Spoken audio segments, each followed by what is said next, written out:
អូយណាស់អើយ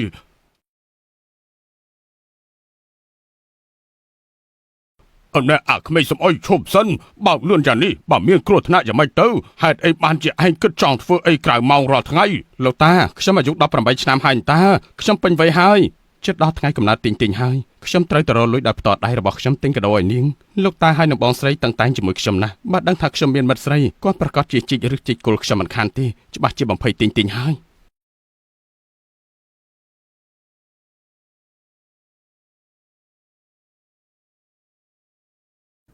វាមិនងាយស្រួលទេសម្រាប់បងប្រុសធ្វើការក្រៅម៉ោងនេះជាកាត់ VIP ពណ៌ខ្មៅប្រើប្រាស់គ្មានដែនកំណត់យកវាទៅចែកតាមចិត្តបងស្រីបងប្រុសធ្វើការតាមផ្លូវមានភាគហ៊ុន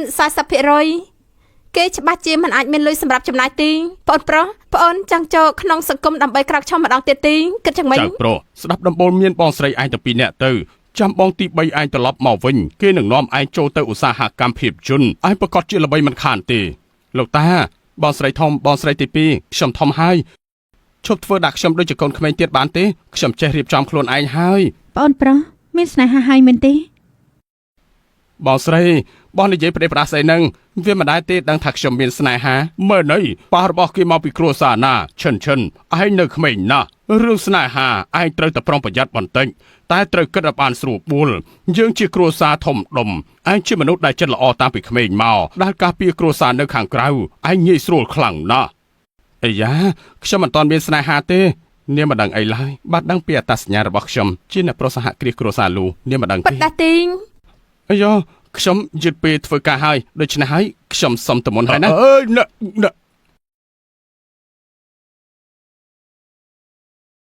ប៉ុន្តែប្រយ័ត្នផងជាការណាត់ជួបលើកទី1ជាមួយទីងមិននឹងអាចភ្លេចចិញ្ចៀនបានទេចិញ្ចៀននេះច្នៃម៉ូដយ៉ាងពិសេសនេះគឺជាលើកទី1ហើយដែលខ្ញុំប្រើប្រាស់លុយដោយខ្លួនឯងនេះជាកាដូសម្រាប់ទីងខ្ញុំគិតថានាងច្បាស់ជាចូលចិត្តអ្នកប្រតើញថ្ងៃនេះជាថ្ងៃចុងក្រោយសម្រាប់ការងារមែនទេលោកមិនចាំបាច់មកក៏បានដែរមិនអីទេ2ខែគឺ2ខែខ្វះមួយថ្ងៃក៏មិនបានដែរត្រូវហើយគាត់គឺជាកូនអ្នកមានប៉ុន្តែគាត់ត្រូវមកធ្វើការជាអ្នកបម្រើក្នុងសន្តាគារខ្លួនឯងជីវិតគ្រួសារអ្នកមានពិតជាឆ្លាតវៃមែន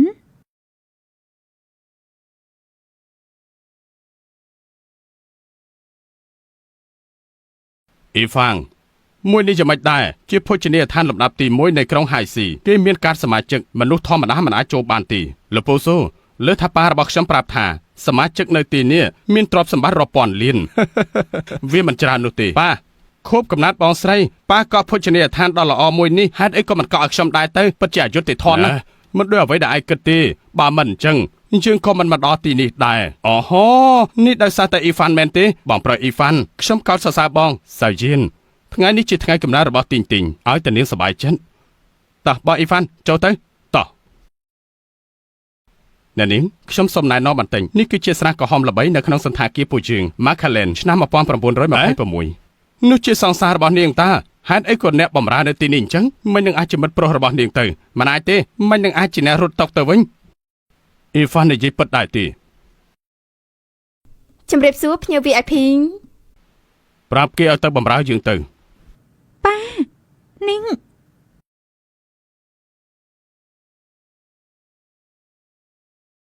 អ្នកប្រុសធ្លាប់មានរឿងជាមួយអ្នកណាទេ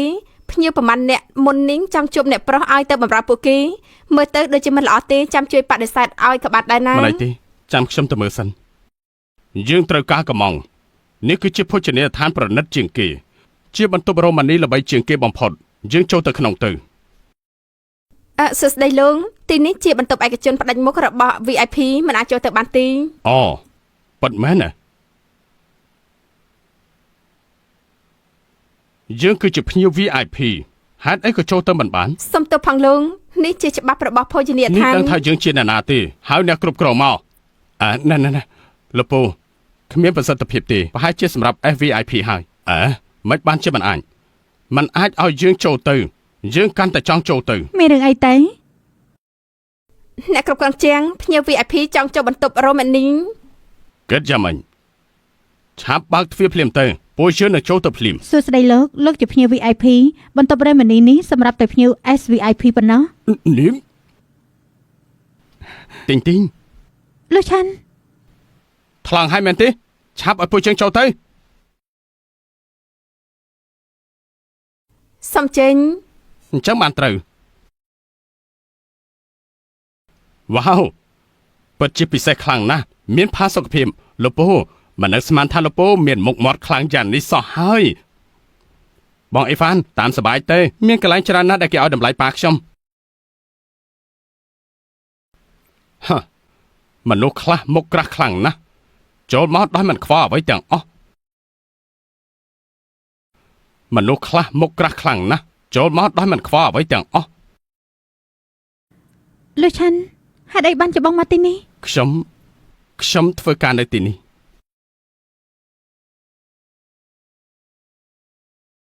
ប៉ាក៏ជាមិត្តប្រុសរបស់ខ្ញុំលូឆាន់ក៏ជាមិត្តមហាវិទ្យាល័យជាមួយខ្ញុំដែរលូឆាន់ក៏ជាប៉ារបស់ខ្ញុំហើយគេជាប្អូនប្រុស សួស្ដីលពូប្អូនប្រុសទីងនិយាយពីមិត្តប្រុសហេតុអីក៏មិនប្រាប់ប៉ាឲ្យដឹង ប៉ាខ្ញុំក៏ថាចង់ប្រាប់ប៉ាដែរអញ្ចឹងខ្ញុំសូមណែនាំម្ដងទៀតគាត់គ្រាន់តែជាអ្នកធ្វើការក្រៅមកនៅទីនេះគាត់ជាមនុស្សអស្ចារ្យណាស់ទទួលបានអាហារូបករណ៍រាល់ឆ្នាំ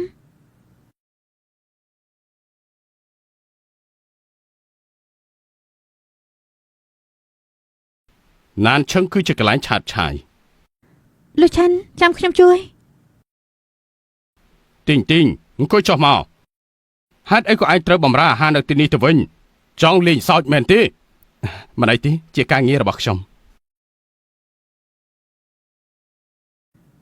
លូឆាន់យើងនឹងទៅជាមួយគ្នា ណានេះជាភោជនីយដ្ឋានទី1នៅសមុទ្រដូចជាគេបានត្រឹមតែបម្រើប៉ុណ្ណោះទេមិនអាចអង្គុយបានទេ សាសៀនលូឆាន់ជាមិត្តប្រុសរបស់បងគោរពគាត់បន្តិចបានទេលូឆាន់ប្អូនប្រុសរបស់អូនគេនៅក្មេងណាស់កុំប្រកាន់គេអីណាអង្គុយចុះទៅ ត្រូវឲ្យទីងនេះជាកាដូខូបកំណើតរបស់អូន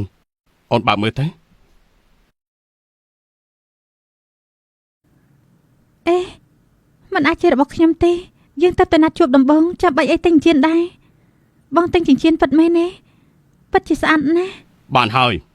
ពួកយើងនាំគ្នាញ៉ាំទៅយើងមិនតន់កំងភេទជ្ជៈនៅឡើយទេត្រូវហើយឆាប់ទៅហៅភ្លាមមកឲ្យគេទៅហៅស្រាក្រហមមកគេស្គាល់ស្រាក្រហមដែរទេភ្លេចប្រហែលជាលើកទី1ដែលគេមកភោជនីយដ្ឋានលំដាប់បែបនេះនិយាយទៅនេះជាមនុស្សបរទេសឯងមិនដឹងទេចាំយើងជាអ្នកកំងវិញអ្នកបំរើយកស្រាក្រហមដែលថ្លៃជាងគេ 3755 ដែលយើងតែងតែផឹក ចាអ្នកប្រុង អីយ៉ាឯងមិនទាន់រៀនចប់ទេរៀនឲ្យរត់តុកទីនេះមើលទៅគ្រួសារពិបាកហើយមែនទេគ្រួសារខ្ញុំមិនពិបាកទេដោយសារតែខ្ញុំពេញវ័យខ្ញុំអាចរស់ដោយខ្លួនឯងបានដូច្នេះខ្ញុំមិនចាយលុយគ្រួសារទៀតទេយើងសរសើរភាពឯករាជ្យរបស់ឯងយើងក៏មិនចង់ប៉ះក្មេងដូចជាឯងដែរប៉ុន្តែឈើមួយដើមអាចខ្លាយទៅជាព្រៃបានបើគ្មានគ្រួសារល្អនៅពីក្រោយគ្រប់គ្រងទេវាពិតជាពិបាកខ្លាំងណាស់ចំណែកយើងបានរៀបចំទីងរឿយហើយបើគេរៀនចប់ពេលណាគេនឹងត្រឡប់ទៅកាន់កាប់ក្រុមហ៊ុនរបស់គ្រួសារ ប៉ាខ្ញុំរៀនមិនទាន់ចប់នៅឡើយទេ តើគ្រួសារឯងមានសមាជិកប្រមាណអ្នកទៅហើយធ្វើស្អីខ្លះគ្រួសារខ្ញុំមានអាជីវកម្មផ្ទាល់ខ្លួនខ្ញុំមានលោកតានិងបងស្រី3នាក់បងស្រី3នាក់មិនចម្លែកទេដែលគេរត់ចេញពីផ្ទះមករត់តុកនោះយើងខ្លាចតែបើកអាជីវកម្មតូចនៅផ្ទះមិនរកចំណូលបានទេបានជាពេលនេះបែងចែកទ្រព្យសម្បត្តិមិនច្រើនយើងសុំទោសផ្លេចទៅហើយស្ថានភាពដូចឯងមិនដែលមានទ្រព្យសម្បត្តិចែកគ្នាទៅបងស្រីទាំង3យើងចិត្តល្អណាស់កុំចេះតែស្មានផ្ដេសផ្ដាស់អំពីគ្រួសាររបស់យើង នាំគ្នាញ៉ាំទៅហេតុអីនិយាយវែងឆ្ងាយយ៉ាងនេះ មិនអីទេទីង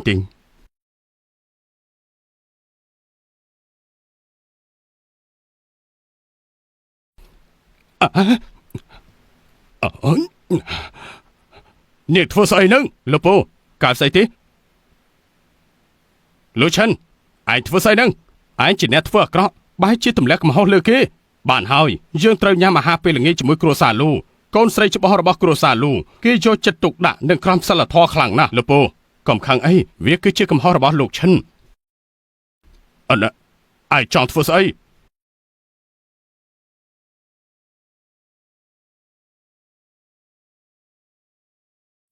បែបនេះមិនអីទេ ប៉ា ឃើញទេកំណត់នឹងកាយវិការគឺជាសមត្ថភាពដ៏អស្ចារ្យ យើងទៅបន្ទប់ទឹកសិនលោកពូចាំខ្ញុំជូនទៅ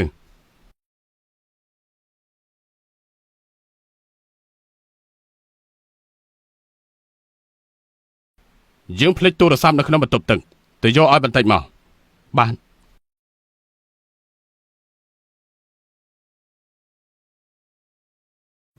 ប៉ាមិនបានភ្លេចទូរស័ព្ទទេហេតុអីទេ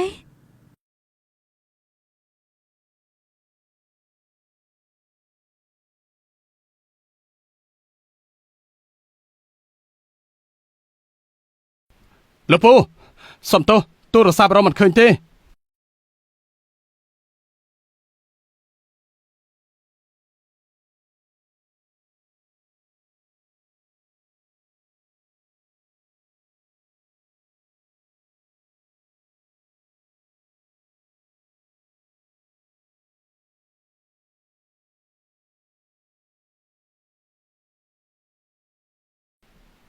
មនុស្សដូចជាយើងមានវិធីដោះស្រាយច្រើនណាស់តើយើងមានតែមនុស្សមិនដឹងកលៈទេសៈទេដែលធ្វើបែបនេះមនុស្សល្អនៅតែល្អហើយក៏មិនបំពេញអ្នកណាដែរលោកពូអរគុណសម្រាប់ការស្វាគមន៍ខ្ញុំនឹងជួបលោកពូម្ដងទៀតសូមធ្វើដំណើរដោយសុវត្ថិភាពសៅសៀនស្រាដែលថ្លៃជាងគេរបស់យើងមិនមែន755ទេតែគឺ Mekharan 1926លោកឆាន់សុំទោសផង បានហើយឆាប់ចូលមក អូនមិនដឹងថាប៉ានិងប្អូនប្រុសកើតអីទេធម្មតាមិនមែនបែបនេះទេ ម្នៃទេអូនសម្លាញ់ដល់រាប់ណាអូននៅក្បែរបងមិនខ្លាចលំបាកអ្វីទាំងអ លោក ស់ ឆាន់កុំបារម្ភអីអូននឹងសន្យានៅក្បែរបងជានិច្ច ប៉ាបងស្រីងប់ងល់នឹងគេម្នាក់នោះហើយតើប៉ាគិតធ្វើយ៉ាងម៉េចទៅប៉ាកុំបារម្ភយើងមានវិធីរបស់យើងហើយ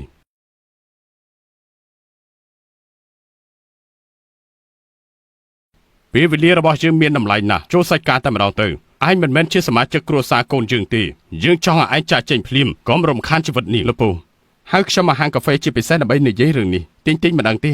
គំនិតរបស់នាងគឺដូចតែគ្នាទេនាងនៅក្មេងហើយក៏ជាកូនស្រីតែមួយរបស់គ្រួសារសៀមិននឹងអាចមានទំនួលខុសត្រូវបែបនេះគ្រួសារសៀរបស់យើងនៅហៃស៊ីនេះគឺមានមុខមាត់ឯងមានតម្លៃអីសម្រាប់កូនស្រីយើងទៅឯងសំតែស្លាប់កាន់តែលឿនកាន់តែល្អខ្ញុំលើបងស្រីធំក៏រំលឹករឿងនេះដែរគ្រួសារសៀធ្លាក់នៅក្នុងតំបន់មាសគ្មានអ្វីល្អទេលោកចូលចិត្តយកលុយដើម្បីធ្វើបាបមនុស្សមែនទេបើអញ្ចឹងមនុស្សដូចជាឯងសំណាងហើយតើមានអ្នកណាមានបំណងគប់លុយមុខឯងទេក្នុងចិត្តរបស់លោកសុភមង្គលកូនស្រីមានតម្លៃ3លានតែសម្រាប់ខ្ញុំសុភមង្គលរបស់នាងមានតម្លៃជាងកាត់ថ្លៃឈីបទៅទៀតសំទោសខ្ញុំមិនចេញពីទីងទេការស្រឡាញ់ស្នេហាក្មេងខ្ចីឯងគ្មានតម្លៃទេយើងមិនមែនមកភពតែមួយគ្រួសារឯងគ្មានតម្លៃសម្រាប់គ្រួសារយើងទេបើអញ្ចឹងលោកដឹងពីស្ថានភាពគ្រួសារខ្ញុំច្បាស់ហើយនៅយើងគិតថាយើងមិនចាំបាច់ដឹងទេទីងមិនបានប្រាប់ឯងទេនាងនឹងទៅសិក្សានៅបរទេសឆាប់បើនាងស្រឡាញ់ឯងមែននាងមិននឹងចាកចេញពីឯងទៅ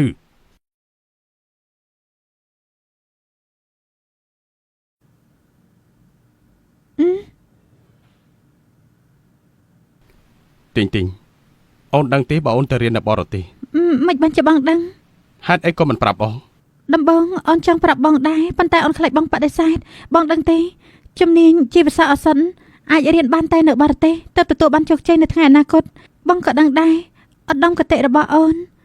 គឺចង់ជួយមនុស្សជាច្រើនតាមផ្នែកអសិននេះតើបងយល់ដែរទេ បងពិតជាគ្រប់ត្រអូនគ្រាន់តែកុំលាក់បាំងបងតើបានដែរទេ ឲ្យអូនសុំទោសផងណាកុំខឹងនឹងអូនតើបានដែរទេ ពីមុនខ្ញុំតែងតែបារម្ភថាខ្លាចលោកតានិងបងស្រីមើងងាយទីងនាងតែងតែមានមហិច្ឆតារងចាំទីងទទួលបានជោគជ័យ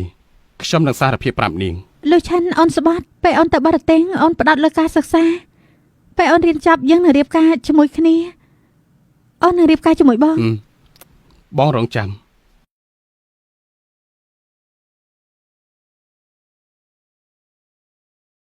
ទីងទៅបរទេសត្រូវតែខំប្រឹងរៀនបន្ទាប់ពេលត្រឡប់មកវិញប៉ានឹងរកប្តីល្អឲ្យកូនហើយគ្រប់គ្រងអាជីវកម្មរបស់គ្រួសារយើងយឺតពេលហើយឆាប់ឡើងទៅទីង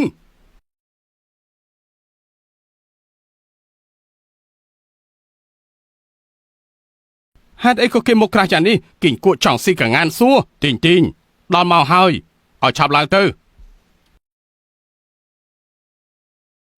លោកឆាន់បងត្រូវរងចាំអូនត្រឡប់មកវិញ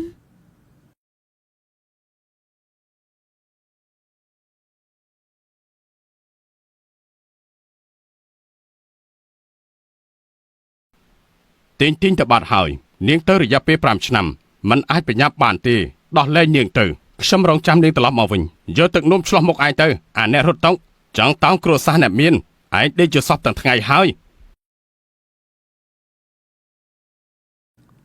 អើយអាយដល់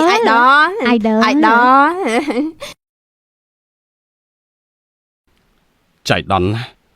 បងស្រីទី3តើអាយដល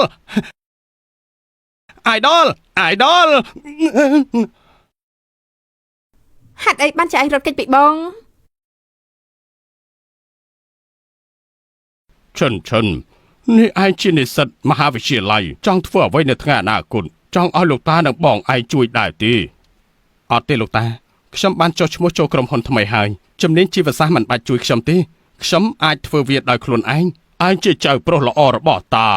នឹងអាចបើកក្រុមហ៊ុនដោយខ្លួនឯងបានបើខ្ញុំមានមហិច្ឆតាខ្ញុំនឹងត្រួសត្រាយផ្លូវឲ្យទីងពេលដែលនាងត្រឡប់មកវិញខ្ញុំនឹងប្រគល់ក្រុមហ៊ុនទៅឲ្យនាងលោកតាល្ងាចនេះខ្ញុំមានម៉ោងសិក្សាខ្ញុំទៅសាលាសិនហើយលោកតាខ្ញុំទៅសិនហើយបាយបាយ អេចាប់បងបើកឡានជូនទៅ ចៅប្រុសនេះ លោកឆាន់ថ្មីនេះនិយាយពីមិត្តស្រីដូចនេះគេមិនងាយស្រួលក្នុងការនិយាយជាមួយ គេ លោក មា តា ន ទេ មិត្តស្រីហើយ អ្នកណាងតើនាងជាអ្នកណាង កុំបារម្ភអីគេនៅក្មេងណាស់គ្រាន់តែសប្បាយប៉ុណ្ណោះ អូ មិត្តស្រីរបស់គេក៏មិននិយាយអីច្រើនដែរដឹងថាហេតុអីថ្ងៃនេះគេទៅពលានយន្តហោះដែរទេដើម្បីជួយដំណើរមិត្តស្រីគេទៅបរទេស ហេតុអីខ្ញុំគិតថាគេមកទទួលខ្ញុំហាញ់ទៅ ដឹងថាមានអ្នកណាទៅបរទេសជាមួយមិត្តស្រីរបស់គេដែរទេ អ្នកណា ជាកូនប្រុសច្បងនៃគ្រូសាសានអ៊ីហ្វានមិត្តស្រីរបស់លូឆាន់ជាអ្នកជំនាញថ្នាំពេទ្យហើយមួយចំនួនទៀតជាស្នូលនៃបច្ចេកទេសចំណូលចិត្តពួកគេទាំងពីរអ្នកដូចគ្នា មិនមែនលំទីងនាងជាមនុស្សស្រីហត់ទឹកសម្លឹងការតាមពិតគេមើងងាយប្អូនប្រុសរបស់យើងណាស់ខ្ញុំនឹងទៅជំរាបបញ្ជាជាមួយគីង កុំបារម្ភអី ឈិនគេនៅក្មេងណាស់មានរឿងខ្លះត្រូវតែមានបទពិសោធន៍ដើម្បីរីកចម្រើននៅថ្ងៃមុខ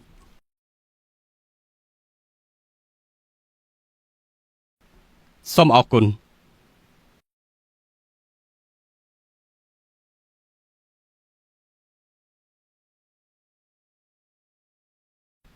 ទីងអូនកំពុងធ្វើស្អីហ្នឹងថ្មីនេះបងចុះកម្មសិក្សានៅក្រុមហ៊ុនអ្នកនៅក្នុងក្រុមហ៊ុនគឺល្អនឹងបងណាទីងបងនឹកអូនខ្លាំងណាស់មាននឹកបងដែរទេ ពេលនេះអូនប្រាប់បងមិនបានទេលោកគ្រូកំពុងតែមករកអូនអេវ៉ាន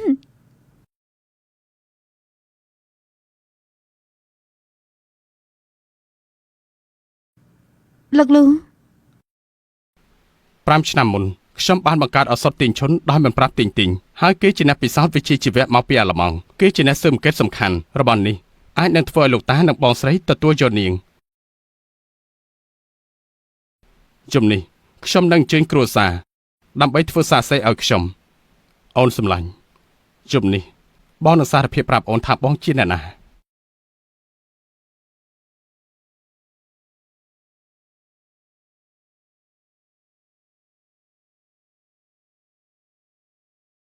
អាយមកធ្វើស្អីនៅទីនេះ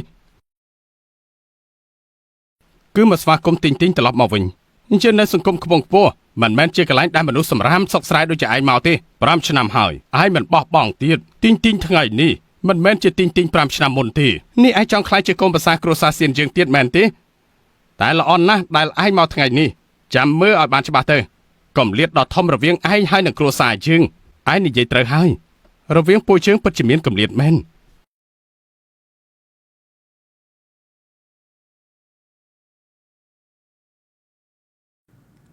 លោកឆាន់អូនស្បាត់ពេលអូនទៅបរទេសអូននឹងផ្ដោតលើការសិក្សាយើងនឹងរៀបការជាមួយគ្នាបន្ទាប់ពីអូនបញ្ចប់ការសិក្សាត្រឡប់មកវិញអូននឹងរៀបការជាមួយបងសួស្តីភ្ញៀវកិត្តិយសស្វាគមន៍មកកាន់កម្មវិធីថ្ងៃនេះ នៅនាងសៀពិតជាអស្ចារ្យណាស់មានទាំងសម្រស់និងទេពកោសល្យមិនយូរទេនាងនឹងក្លាយជាអ្នកផលិតថ្នាំដ៏ល្បីហើយច្បាស់ជាអញ្ជើញចូលរួមសហការ លោកនិយាយពី Orange Group មែនទេដែលចាប់ផ្ដើមក្នុងឧស្សាហកម្មនេះរយៈពេល5ឆ្នាំមុនការអភិវឌ្ឍមានកំណត់ល្អណាស់សប្តាហ៍ថ្ងៃនេះបានឈានមុខគេក្នុងឧស្សាហកម្មអាសន្ន Orange Group ស័ក្តិសមឈានមុខគេខ្លាំងណាស់ ទីងបងបានធ្វើវាដើម្បីអូនគ្រួសារណាជាមិននឹងអាចមកពីគ្រួសារសាមញ្ញទៅនឹងប្រមូលទៅខ្លាចជាគ្រួសារដ៏អស្ចារ្យឃើញដែរទេភាពខុសគ្នារវាងឯងនិងបងស្រីយើងពេលនេះវាកាន់តែធំអញ្ចឹងឯងមិនស័ក្តិសមនៅក្នុងការចូលរួមទេអ្នកណាហៅឯងមកប្រកាសជាលោកប្រធានឱសថនៃអូរ៉ែនហើយតើវាអាចជាឯងដែរទេ ជាដំបងខ្ញុំសូមប្រកាសដំណឹងល្អសម្រាប់អ្នកទាំងអស់គ្នាប្រធាននៃឱសថ Pasda បានអនុញ្ញាតឲ្យខ្ញុំក្លាយជា CEO ហើយបានឲ្យគ្រួសារសៀនយើងកំងរយៈពេលវែងមានតម្លៃរាប់ពាន់លានដុល្លារពិតជាប្រសើរណាស់ អូយព្រះហើយកំងពាន់លានដុល្លារស្ទើរតែមិនជឿ គ្រួសារស៊ីនច្បាស់ជាធ្វើឲ្យ Orange Group ពេញចិត្តណាស់ហើយខ្ញុំលើថាលោកប្រធាននៅក្មេងនឹងគ្រប់សន្យាមានទេពកោសល្យណាស់ច្បាស់ជាចាប់អារម្មណ៍នឹងអ្នកនាងស៊ីនហើយ ទីងថ្ងៃនេះកាន់តំណែងជាផ្លូវការនៅក្នុងឱសថ Orange Group អបអសាទរ បន្តមកថ្ងៃនេះមានរឿងសំខាន់ជាងគេមួយទៀតខ្ញុំមានដំណឹងល្អសម្រាប់អ្នកទាំងអស់គ្នាកំឡុងពេលសិក្សានៅបរទេសមានមនុស្សប្រុសម្នាក់រក្សាពេល5ឆ្នាំដែលនៅពីក្រោយខ្ញុំហើយរងចាំខ្ញុំត្រឡប់មកពីបរទេសវិញក្នុងថ្ងៃដ៏សំខាន់ដូចថ្ងៃនេះខ្ញុំសូមអញ្ជើញអ្នកទាំងអស់គ្នាធ្វើជាសាក្សីសម្រាប់យើងខ្ញុំនឹងសារភាពប្រាប់គាត់ សៀនទីងបងទេដែលជាអ្នកត្រូវសារភាពមិននឹកស្មានថាអូនជាអ្នកធ្វើទេអ្នកណាទៅមានសំណាងខ្លាចជាកូនប្រសារបស់គ្រួសារសៀននោះ ត្រូវហើយខ្ញុំពិតជាចង់ដឹងណាស់ តើពេលណាលោកតាហើយនឹងបងស្រីមកដល់ទេនេះគឺជាឱកាសដ៏សំខាន់នៅក្នុងជីវិតរបស់ខ្ញុំពួកគាត់ត្រូវតែធ្វើជាសាក្សី អ្នកស្នងមរតកសានស៊ីក្រុមមនុស្សខ្ញុំស្រឡាញ់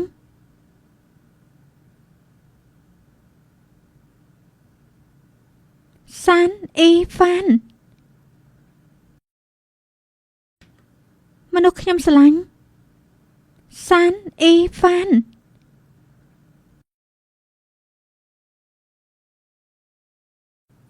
យើងនឹងរៀបការជាមួយគ្នាពេលដែលអូនត្រឡប់មកវិញអូនត្រូវរៀបការជាមួយបង ទីងកូនប្រសារបស់គ្រួសារសៀនតាមពិតជាអ្នកប្រុសធំដែលមានមុខមាត់នៅលើលោកសោះ ពិតជាមានទេពកោសល្យខ្លាំងណាស់ធ្វើឲ្យគ្រួសារទាំងពីរកាន់តែខ្លាំងគ្រួសារស៊ីនស្រែកទៅកាន់មេឃរាល់ថ្ងៃ ទីង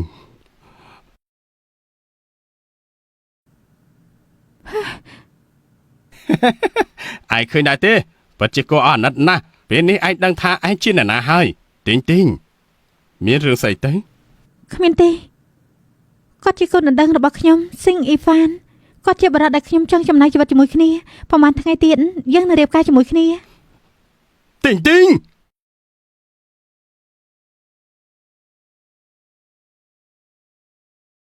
ថ្ងៃនេះលោកឈិនផ្ដាំកំណត់អញ្ជើញពួកយើងញ៉ាំអាហារពេលល្ងាចតាមមិនខ្វល់ថាឯរវល់ទេត្រូវតែទម្លាក់ចុះទាំងអស់ហើយទៅឲ្យទាន់ពេលណោះ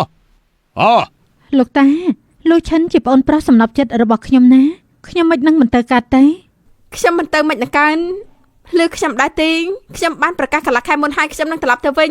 លោកតាក៏បារម្ភអីបញ្ហារបស់ប្អូនប្រុសគឺសំខាន់ជាងអ្វីទាំងអស់ខ្ញុំនឹងទៅដល់ភ្លាម 5 ឆ្នាំមុនយើងបានជួបព្រមនឹងគ្នាយើងនឹងរៀបការជាមួយគ្នាពេលដែលអូនត្រឡប់មកពីបរទេសវិញស្ថានភាពពេលនេះចាំបាញ់ឆាប់បកស្រាយភ្លាមមក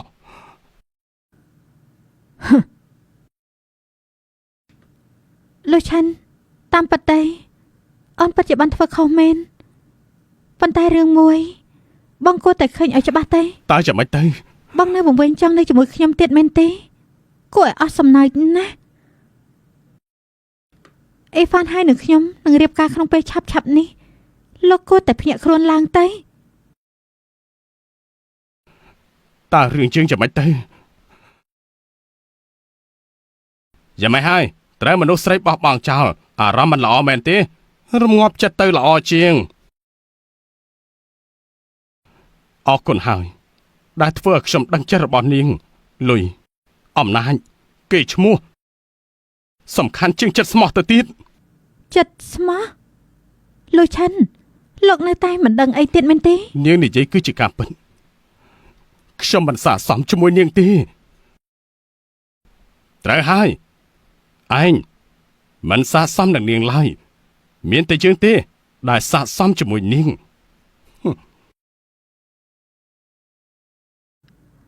លោកឆាន់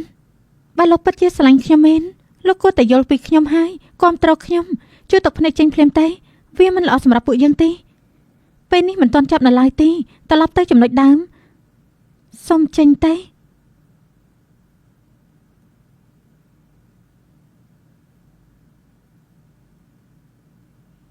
បើលោកចង់ផឹកស្រាមង្គលការយើងខ្ញុំនឹងស្វាគមន៍លោកតែបើលោកចង់បង្ករឿងនៅទីនេះកុំបន្ទោសថាខ្ញុំមិនទុកមុខឲ្យលោកឲ្យសោះ អរគុណហើយនាងដឹងទេថាប្រហែលឆ្នាំនេះខ្ញុំធ្វើអ្វីខ្លះដើម្បីនាង ត្រូវហើយខ្ញុំក៏ធ្លាប់ឮដែរលោកបានកសាងក្រុមហ៊ុនសម្រាប់ខ្ញុំ5ឆ្នាំនេះខ្ញុំពិតជារំជួលចិត្តខ្លាំងណាស់តែអ្វីដែលខ្ញុំអាណិតក្រុមហ៊ុននេះតូចណាស់សម្រាប់ខ្ញុំយល់ដែរទេ ត្រូវហើយគឺបែបនេះនេះគឺជាអ្វីដែលឯងចង់ចូលមកគ្រួសារស៊ីយើងហ៎ ភាហ៊ុនផ្ទេមកប្រភពតូចទាំងនេះគួរអស់សំណោចណាស់ តាមពិតលោកនិយាយត្រូវគួរអស់សំណោចប៉ុន្មានឆ្នាំនេះខ្ញុំច្បោកច្បល់អស់លេងត្រូវណាស់នឹងមិនមានភាហ៊ុនទាំងអស់នេះទៀតទេ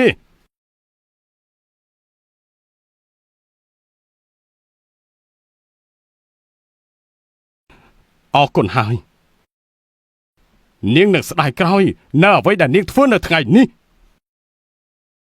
តើគេគិតថាគេជានរណាថ្លើមធំណាស់និយាយជាមួយនឹងកូនស្រីរបស់គ្រួសារសៀបែបនេះ មិនដឹងទីងថាយ៉ាងនេះនោះ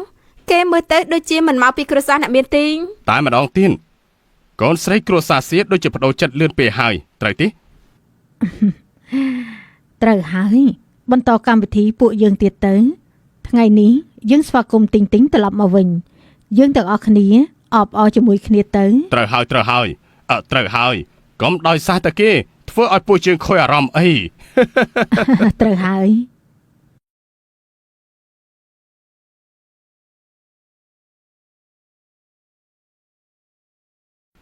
លួយឈិនផើមួយកែវសិនទៅចាំចេញយ៉ាជើរបស់ខ្ញុំជើរបស់ខ្ញុំឈឺខ្លាំងណា តែ ស់ បានជាឯងហ៊ានប៉ះកូនប្រុសរបស់យើង ប្រាប់ឯងទៅចុះគ្រួសារសានយើងមិនព្រមបញ្ចប់ជាមួយឯងទេ លោកឆាន់ទោះលោកខាងខ្ញុំប៉ុណ្ណាក៏ដោយក៏មិនត្រូវធ្វើបាបអ៊ីហ្វានដែរ ខ្ញុំមិនបានប៉ះគេទេនាងឃើញខ្ញុំធ្វើបាបគេបានហើយរឿងរបស់ឯងពីមុនយើងមិនចង់ឮទេពេលនេះប៉ះពាល់កូនប្រុសរបស់យើងត្រូវដោះស្រាយជាមួយនឹងអាចោមបសិទ្ធនេះភ្លាម លោកឆាន់ចេញពីទីនេះទៅបើលោកយល់ដឹងមិនគួរបង្ករឿងនៅទីនេះទេ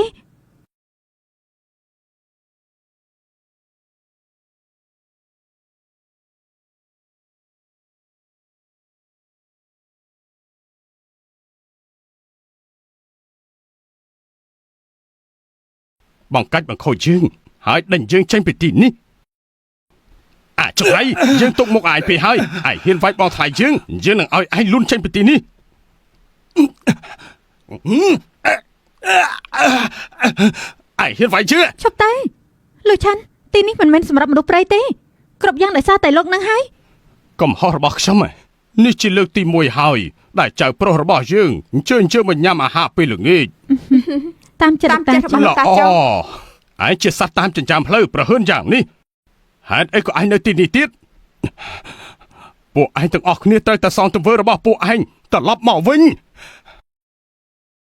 មនុស្សតូចទាបអត់បានការដូចជាឯងសំតែទទួលមេរៀនមួយនេះហើយឆាប់ឡើងដេញគេចេញពីទៅចេញទៅ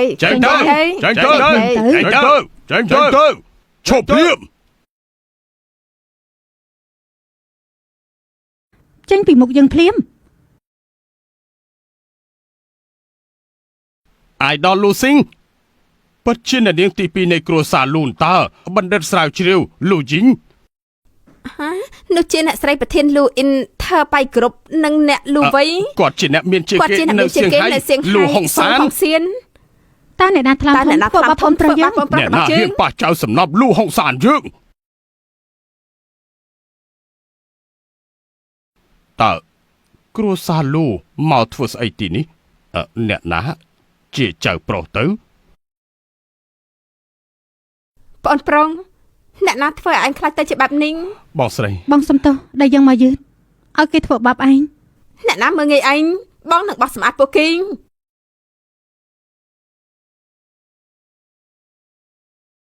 តើគេជាអ្នកណាបានជាគ្រួសារលូល្អនឹងគេអញ្ចឹងអ្នកនាងធំអ្នកនាងទី2 ពួកគេទាំងពីរនាក់គឺមានទំនាក់ទំនងស្អីនឹងគេទៅ បរិអ្នកមានបំផុតនោះនិយាយថាអ្នកណាហ៊ានប៉ះចៅប្រុសរបស់គាត់តើម្នាក់នោះអាចជាចៅប្រុសអ្នកមានដែរទេ លោកឆាន់មិនអាចទៅរួចទេ បើគេជាចៅប្រុសមហាសេដ្ឋីមែនមិនក៏គេរៀនបងលុយខ្លួនឯងអញ្ចឹងប្រហែលជាប្រឆាំងជាមួយនឹងគ្រួសារលូហើយលូឈិនពួកគេធ្វើបាបចៅមែនទេ បងស្រីនឹងសម្អាតពួកគេ ខ្ញុំដែរ បណ្ដេញចៅប្រុសយើងយកនៅឲ្យពួកឯងសមកវិញទាំងអស់បំភ្លេចចោលទៅលោកតា ពួកគេធ្វើបាបអញចឹងនេះនៅការពារពួកគេទៀត ខ្ញុំដោះស្រាយខ្លួនឯងបាន ប៉ុន្តែ អ្នកទាំងអស់គ្នាធ្វើដើម្បីខ្ញុំនឹងបញ្ជូនពួកគេទៅឋាននរកដោយដៃរបស់ខ្ញុំគេនឹងស្ដាយក្រោយដែលគេធ្វើនៅថ្ងៃនេះពិតជាចៅល្អរបស់តាអស្ចារ្យហើយមានទំនួលខុសត្រូវតានឹងគ្រប់គ្រងចៅអរគុណលោកតា សៃឆាន់ធ្វើតាមចិត្តឯងចុះបងនឹងគ្រប់គ្រងឯងជានិញគ្រួសារលូរបស់យើងមិនស្រួលឲ្យគេមើងងាយទេ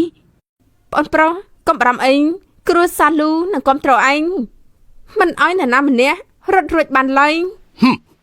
យើងទៅវិញ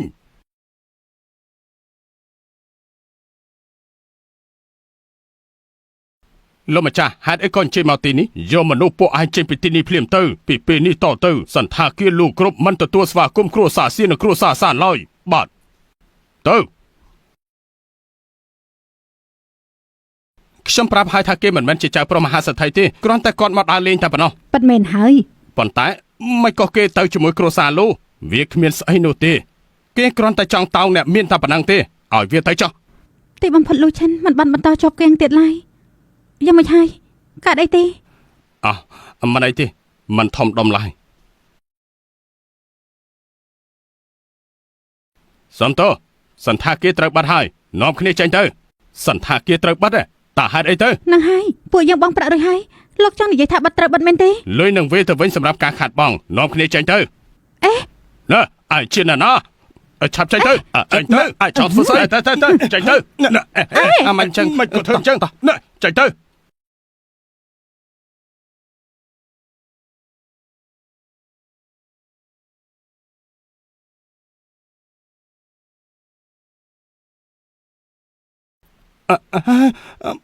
មកធ្វើស្អីក្នុងបន្ទប់ខ្ញុំទៅ ពួកបងខ្លាចថាឯងត្រូវគេធ្វើបាបអញ្ចឹងហើយក៏មកកំដរឯងធ្វើការដោយសារតែពួកបងមិនបាននៅក្បែរឯងធ្វើឲ្យឯងមានបញ្ហាបែបនេះ ខ្ញុំមិនបន្ទប់បងទេខ្ញុំធ្វើការនៅក្នុងក្រុមហ៊ុនរបស់ខ្ញុំជាកន្លែងរបស់ខ្ញុំតា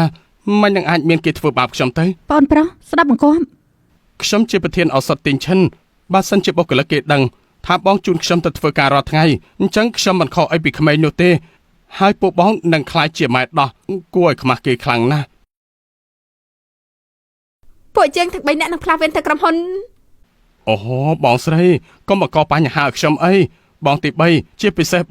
បងជាតារាលំដាប់អន្តរជាតិបើបងធ្វើការនៅក្នុងក្រុមហ៊ុនយើងតើបុគ្គលិកក្រុមហ៊ុនធ្វើការកើតដែរអី សម្រាប់តាមនឹងថ្ងៃនេះទុកឲ្យបងទី2រៀបចំឲ្យឯងចុង ឈប់បង្កបញ្ហាទៅខ្ញុំមានការសំខាន់មួយខ្ញុំទៅមុនហើយ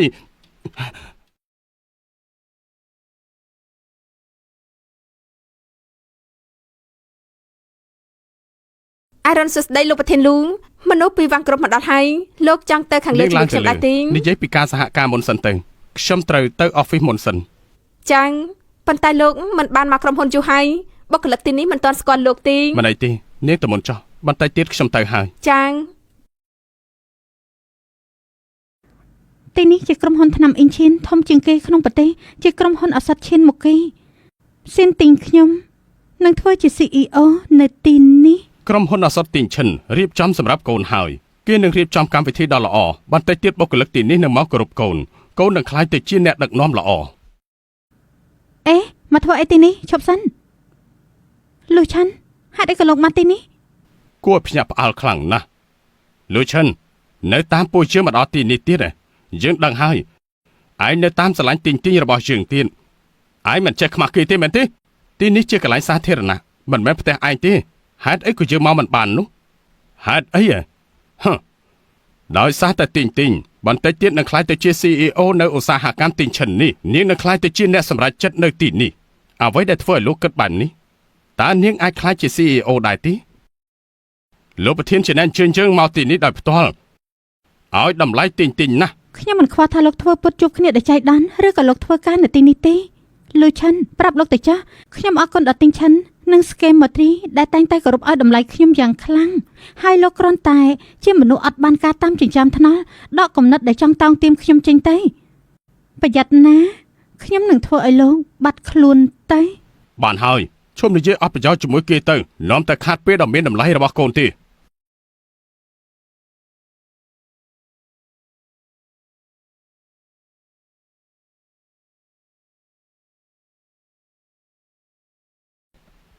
ពលលោកគឺ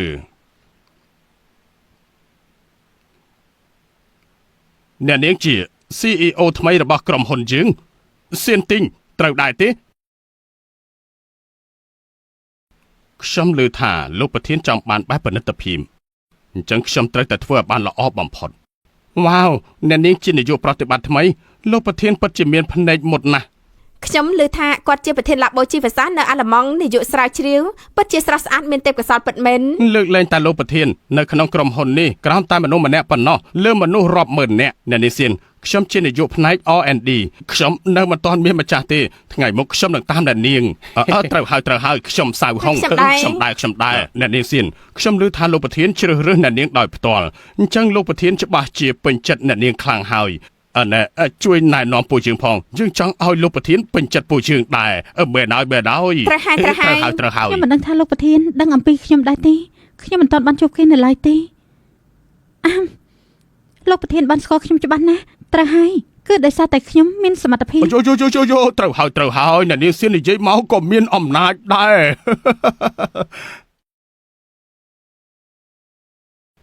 លិខិតណាត់ជួបត្រូវសញ្ញេពីលោកប្រធានអ្នកនាងសៀនដូចជាតកុហលពីហើយលិខិតណាត់ជួបត្រូវសញ្ញេពីលោកប្រធាន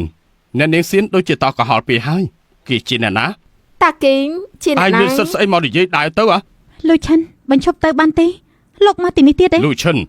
នេះមិនមែនជាកន្លែងដែលឯងអាចធ្វើតាមចិត្តបានទេលូឆាន់ឯងចេញទៅ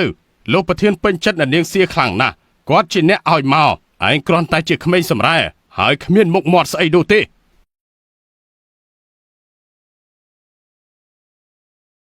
តើគេធ្វើការនៅក្រុមហ៊ុននេះមែនទេមិនស្គាល់ទេ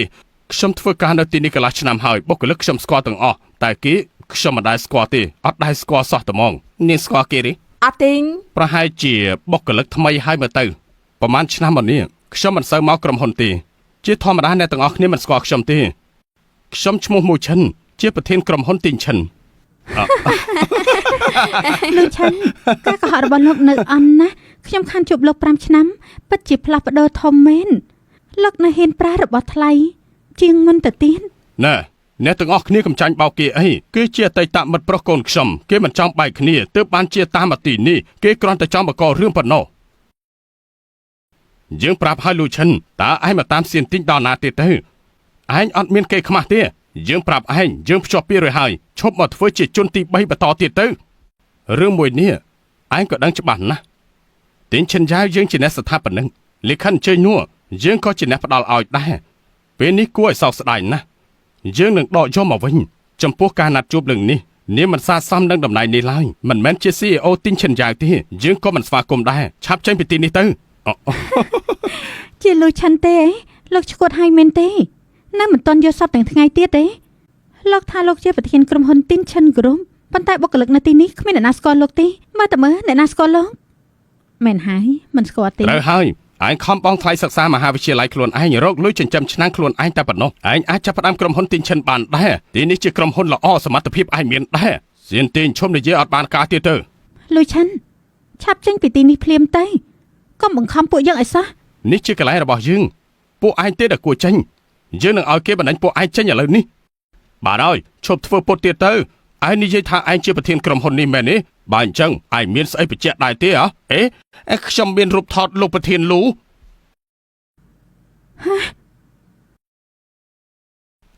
ពិតជាលោកមែនហេតុអីបានជាឯងហ៊ានបន្លំខ្លួនធ្វើជាលោកប្រធានលូបើភ្នែកធំមើលទៅលោកប្រធានលូរបស់យើងគឺជាគាត់ឯងគ្រាន់តែជាក្មេងប្រុស ដែលទើបនឹងរៀនចប់តែប៉ុណ្ណោះទេហ៊ានមកបន្លំខ្លួនផងអីហេតុអីបានជាអញ្ចឹងទៅលោកប្រធានក្រុមហ៊ុនមិនមែនជាមនុស្សធម្មតាទេតាមពិតជាមនុស្សដែលអស្ចារ្យឈប់អត់ប្រយោជន៍ទៅឆ្លោះកញ្ចក់មើលខ្លួនឯងឲ្យបានច្បាស់សិនឯងគ្រាន់តែជាមនុស្សតូចទាបមកពីជនបទឈរធ្វើពុតមានស្អីបញ្ជាក់ខ្លួនឯងដែរទេម្នាក់នេះគួរអស់សំណោចណាស់ហ៊ានធ្វើពុតជាលោកប្រធានរបស់យើងផងពិតជាថ្លាមធំមែនទែនតែហ្មង មុខរបស់លោកក្រាស់ខ្លាំងណាស់ហេតុអីបានជាហ៊ានបណ្ដេញអ្នកនាងសៀនចេញខ្ញុំគិតថាលោកទៅវិញទេដែលគួរចេញ ចំជាមិនដឹងអីមែនដោយសារតែជំនួយការមិនប្រាប់ថាខ្ញុំនៅក្មេងបើសិនជាប្រាប់ថាខ្ញុំនៅក្មេងពិតជាពិបាកក្នុងការសហការណាស់មានគោលបំណងធ្វើឲ្យខ្ញុំជាមនុស្សចាស់ក្រុមហ៊ុនទីងឈិនបានបង្កើតឡើងមុនយើងមិនមានអ្វីបញ្ជាក់ទេ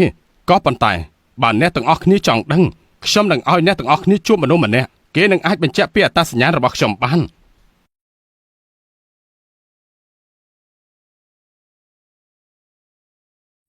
អាឡូអ្នកគ្រប់គ្រងចាងមកពីផ្នែកហិរញ្ញវត្ថុមែនទេមកបន្ទប់ប្រជុំមួយផ្លែតឥឡូវនេះគឺយើងមានរឿងដោះស្រាយបន្ទាន់គឺគេជាលោកប្រធានមែនណាអី អាចតាក់ទងទៅប្រធានផ្នែកហិរញ្ញវត្ថុដោយផ្ទាល់ គឺគេជាលោកប្រធានមែនណាអី គេអាចតាក់ទងទៅប្រធានផ្នែកហិរញ្ញវត្ថុដោយផ្ទាល់បានមែននេះ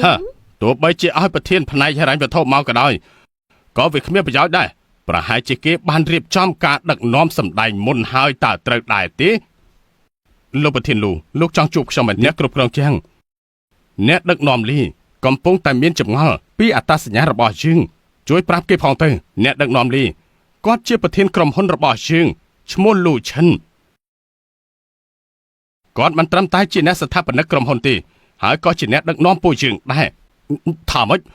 មិនដឹងអាចទៅពេលនេះបានស្ដាប់ឮហើយនៅអ្នកទាំងអស់គ្នាដឹងថាយើងជាអ្នកណាហើយត្រូវការឲ្យយើងបញ្ជាក់ពីអត្តសញ្ញាណទៀតដែរទេអ៊ីព្រះហើយគាត់ពិតជាលោកប្រធានពិតមែនយើងពិតជាមិនស្គាល់គាត់សោះមិនអាចទេមិននឹងអាចទៅរួចទៅគេប្រហែលជាកុហកពួកយើងហើយមែនហើយឯងកំពុងតែបោកប្រាស់ពួកយើងសៀនទីងកុំជឿគេអី លោកឆាន់តើលោកចង់ធ្វើពិតជាប្រធានក្រុមហ៊ុនក៏គួររកហេតុផលល្អជាងនេះលោកមិននឹងអាចដឹងទៅ យើងមិនចាំបាច់បន្លំជាអ្នកណាទេវាធ្លាប់ជាក្រុមហ៊ុនយើងអ្នកទាំងអស់គ្នាចូលដោយគ្មានការអនុញ្ញាតចង់ដណ្ដើមកន្លែងរបស់យើងទៀតអត្តចរិតនឹងជាអំពើខុសច្បាប់លោកប្រធានលោកនិយាយត្រូវឆាប់ចេញពីក្រុមហ៊ុននេះភ្លាមទៅមិនចឹងទេយើងនឹងធ្វើតាមផ្លូវច្បាប់យើងការពារសុវត្ថិភាពក្រុមហ៊ុនលោកប្រធានលោកនិយាយត្រូវឆាប់ចេញពីក្រុមហ៊ុននេះភ្លាមទៅមិនចឹងទេយើងនឹងធ្វើតាមផ្លូវច្បាប់យើងការពារសុវត្ថិភាពក្រុមហ៊ុន អើយវាក៏ទៅជាបែបនេះណាកុំស្ដាប់គេអីគេមិនអាចជាប្រធានក្រុមហ៊ុនបានទេគេពិតជាខ្លាចបន្លំហើយ ត្រូវហើយលោកប្រធានក្រុមហ៊ុនអញ្ជើញពួកយើងមកដោយផ្ទាល់ទេ ខ្ញុំសួរលោកធ្លាប់ឃើញគាត់ដោយផ្ទាល់ភ្នែកដែរទេ គឺថាខ្ញុំនិយាយតាមត្រង់ខ្ញុំធ្លាប់ជួបលោកប្រធាននៅក្នុងការប្រជុំវីដេអូប៉ុណ្ណោះប៉ុន្តែមើលទៅគឺដូចគ្នាខ្លាំងណាស់មើលទៅដូចគ្នាស្លៀកពាក់ហួសសម័យបន្តិច លូឈិនហេតុអីបានជាថ្លាមធំហ៊ានបន្លំខ្លួនធ្វើជាលោកប្រធានឯងនេះពិតជាឈួតមែនទែនហើយហេតុអីក៏មិនប្រមាណខ្លួនឯងមកទីនេះដើម្បីបង្កបញ្ហា លោកឆាន់ម្សិលមិញលោកបំផ្លាញកម្មវិធីជួបជុំរបស់ខ្ញុំពេលនេះបង្ករឿងនៅកន្លែងការងារខ្ញុំទៀតខ្ញុំមិនចង់ឃើញមុខលោកទៀតទេឆាប់បណ្ដេញគេចេញទៅ អ្នកនាងសៀជា CEO ដែលលោកប្រធានជ្រើសរើសដោយផ្ទាល់ហើយគេក៏មានសិទ្ធិលើតម្លៃរាប់ពាន់លាននេះគឺជាឱកាសល្អបំផុតសម្រាប់ខ្ញុំហើយសាងស្នាដៃនៅចំពោះមុខអ្នកនាងសៀពួកឯងទៅពីនេះដេញគេចេញពីទីនេះទៅ ឈប់មកផ្លែសិន នេះឯងទៅពីនេះចាត់ការទៅលេខាបៃខ្ញុំនៅបន្ទប់ office នាងឆាប់ចុះមកក្រោមឥឡូវនេះភ្លាមថាម៉េចអ្នកនាងលេខាគេស្គាល់លេខាបៃដែរហើយកំពុងតែសម្ដែងមែនទេគេហៅលេខាបៃបានដែរបានហើយឆាប់ចេញពីទីនេះទៅមិនអញ្ចឹងទេឯងច្បាស់ជាពិបាកខ្លួនជាមិនខានទេ លេខាបៃជាអ្នកណា អូលេខាបៃជាជំនួយការផ្ទាល់របស់លោកប្រធានចាប់តាំងពីដំបូងមកជាមួយនឹងលោកប្រធានគាត់តែងតែនៅក្បែរលោកប្រធានជានិច្ចទទួលបានការចាប់អារម្មណ៍ពីលោកប្រធានអាចនិយាយបានថាជាឧស្សាហកម្មថ្នាំពេទ្យរបស់ក្រុមហ៊ុនបច្ចុប្បន្នតំណែងគាត់ក្រោមតែលោកប្រធានម្នាក់គត់ កុំឲ្យលូឆាន់ម្នាក់នេះបោកប្រាស់បានអីសោះវាមិនអាចទៅរួចទេដែលគេស្គាល់លេខាបៃហើយទោះបីជាលេខាបៃមកក៏ដោយក៏ខ្ញុំមិនព្រមឲ្យគេកុហកបានដែរ ពិតដែរទេ ឥឡូវនេះខ្ញុំប្រាសិទ្ធជាប្រធាន CEO របស់ក្រុមហ៊ុនបញ្ជាឲ្យដេញមនុស្សសម្រាប់ម្នាក់នេះចេញពីមុខខ្ញុំភ្លាម នៅចាំไปទៀតពួកឯងលែងចង់ធ្វើការហើយមែនទេនៅចាំไปទៀតពួកឯងលែងចង់ធ្វើការហើយមែនទេលែងយើងភ្លាមលែងខំមនុស្សហើយលូឈិនឯងមិនគួរនៅទីនេះទេចេញពីទីនេះទៅកុំបារម្ភ សៀវទីងមិនចាប់អារម្មណ៍ឯងទៀតទេ បានហើយឈប់និយាយអត់ប្រយោជន៍ជាមួយនឹងគេទៀតទេយកគេចេញទៅ ច្បាស់ជាអញ្ចឹងហើយលែងយើង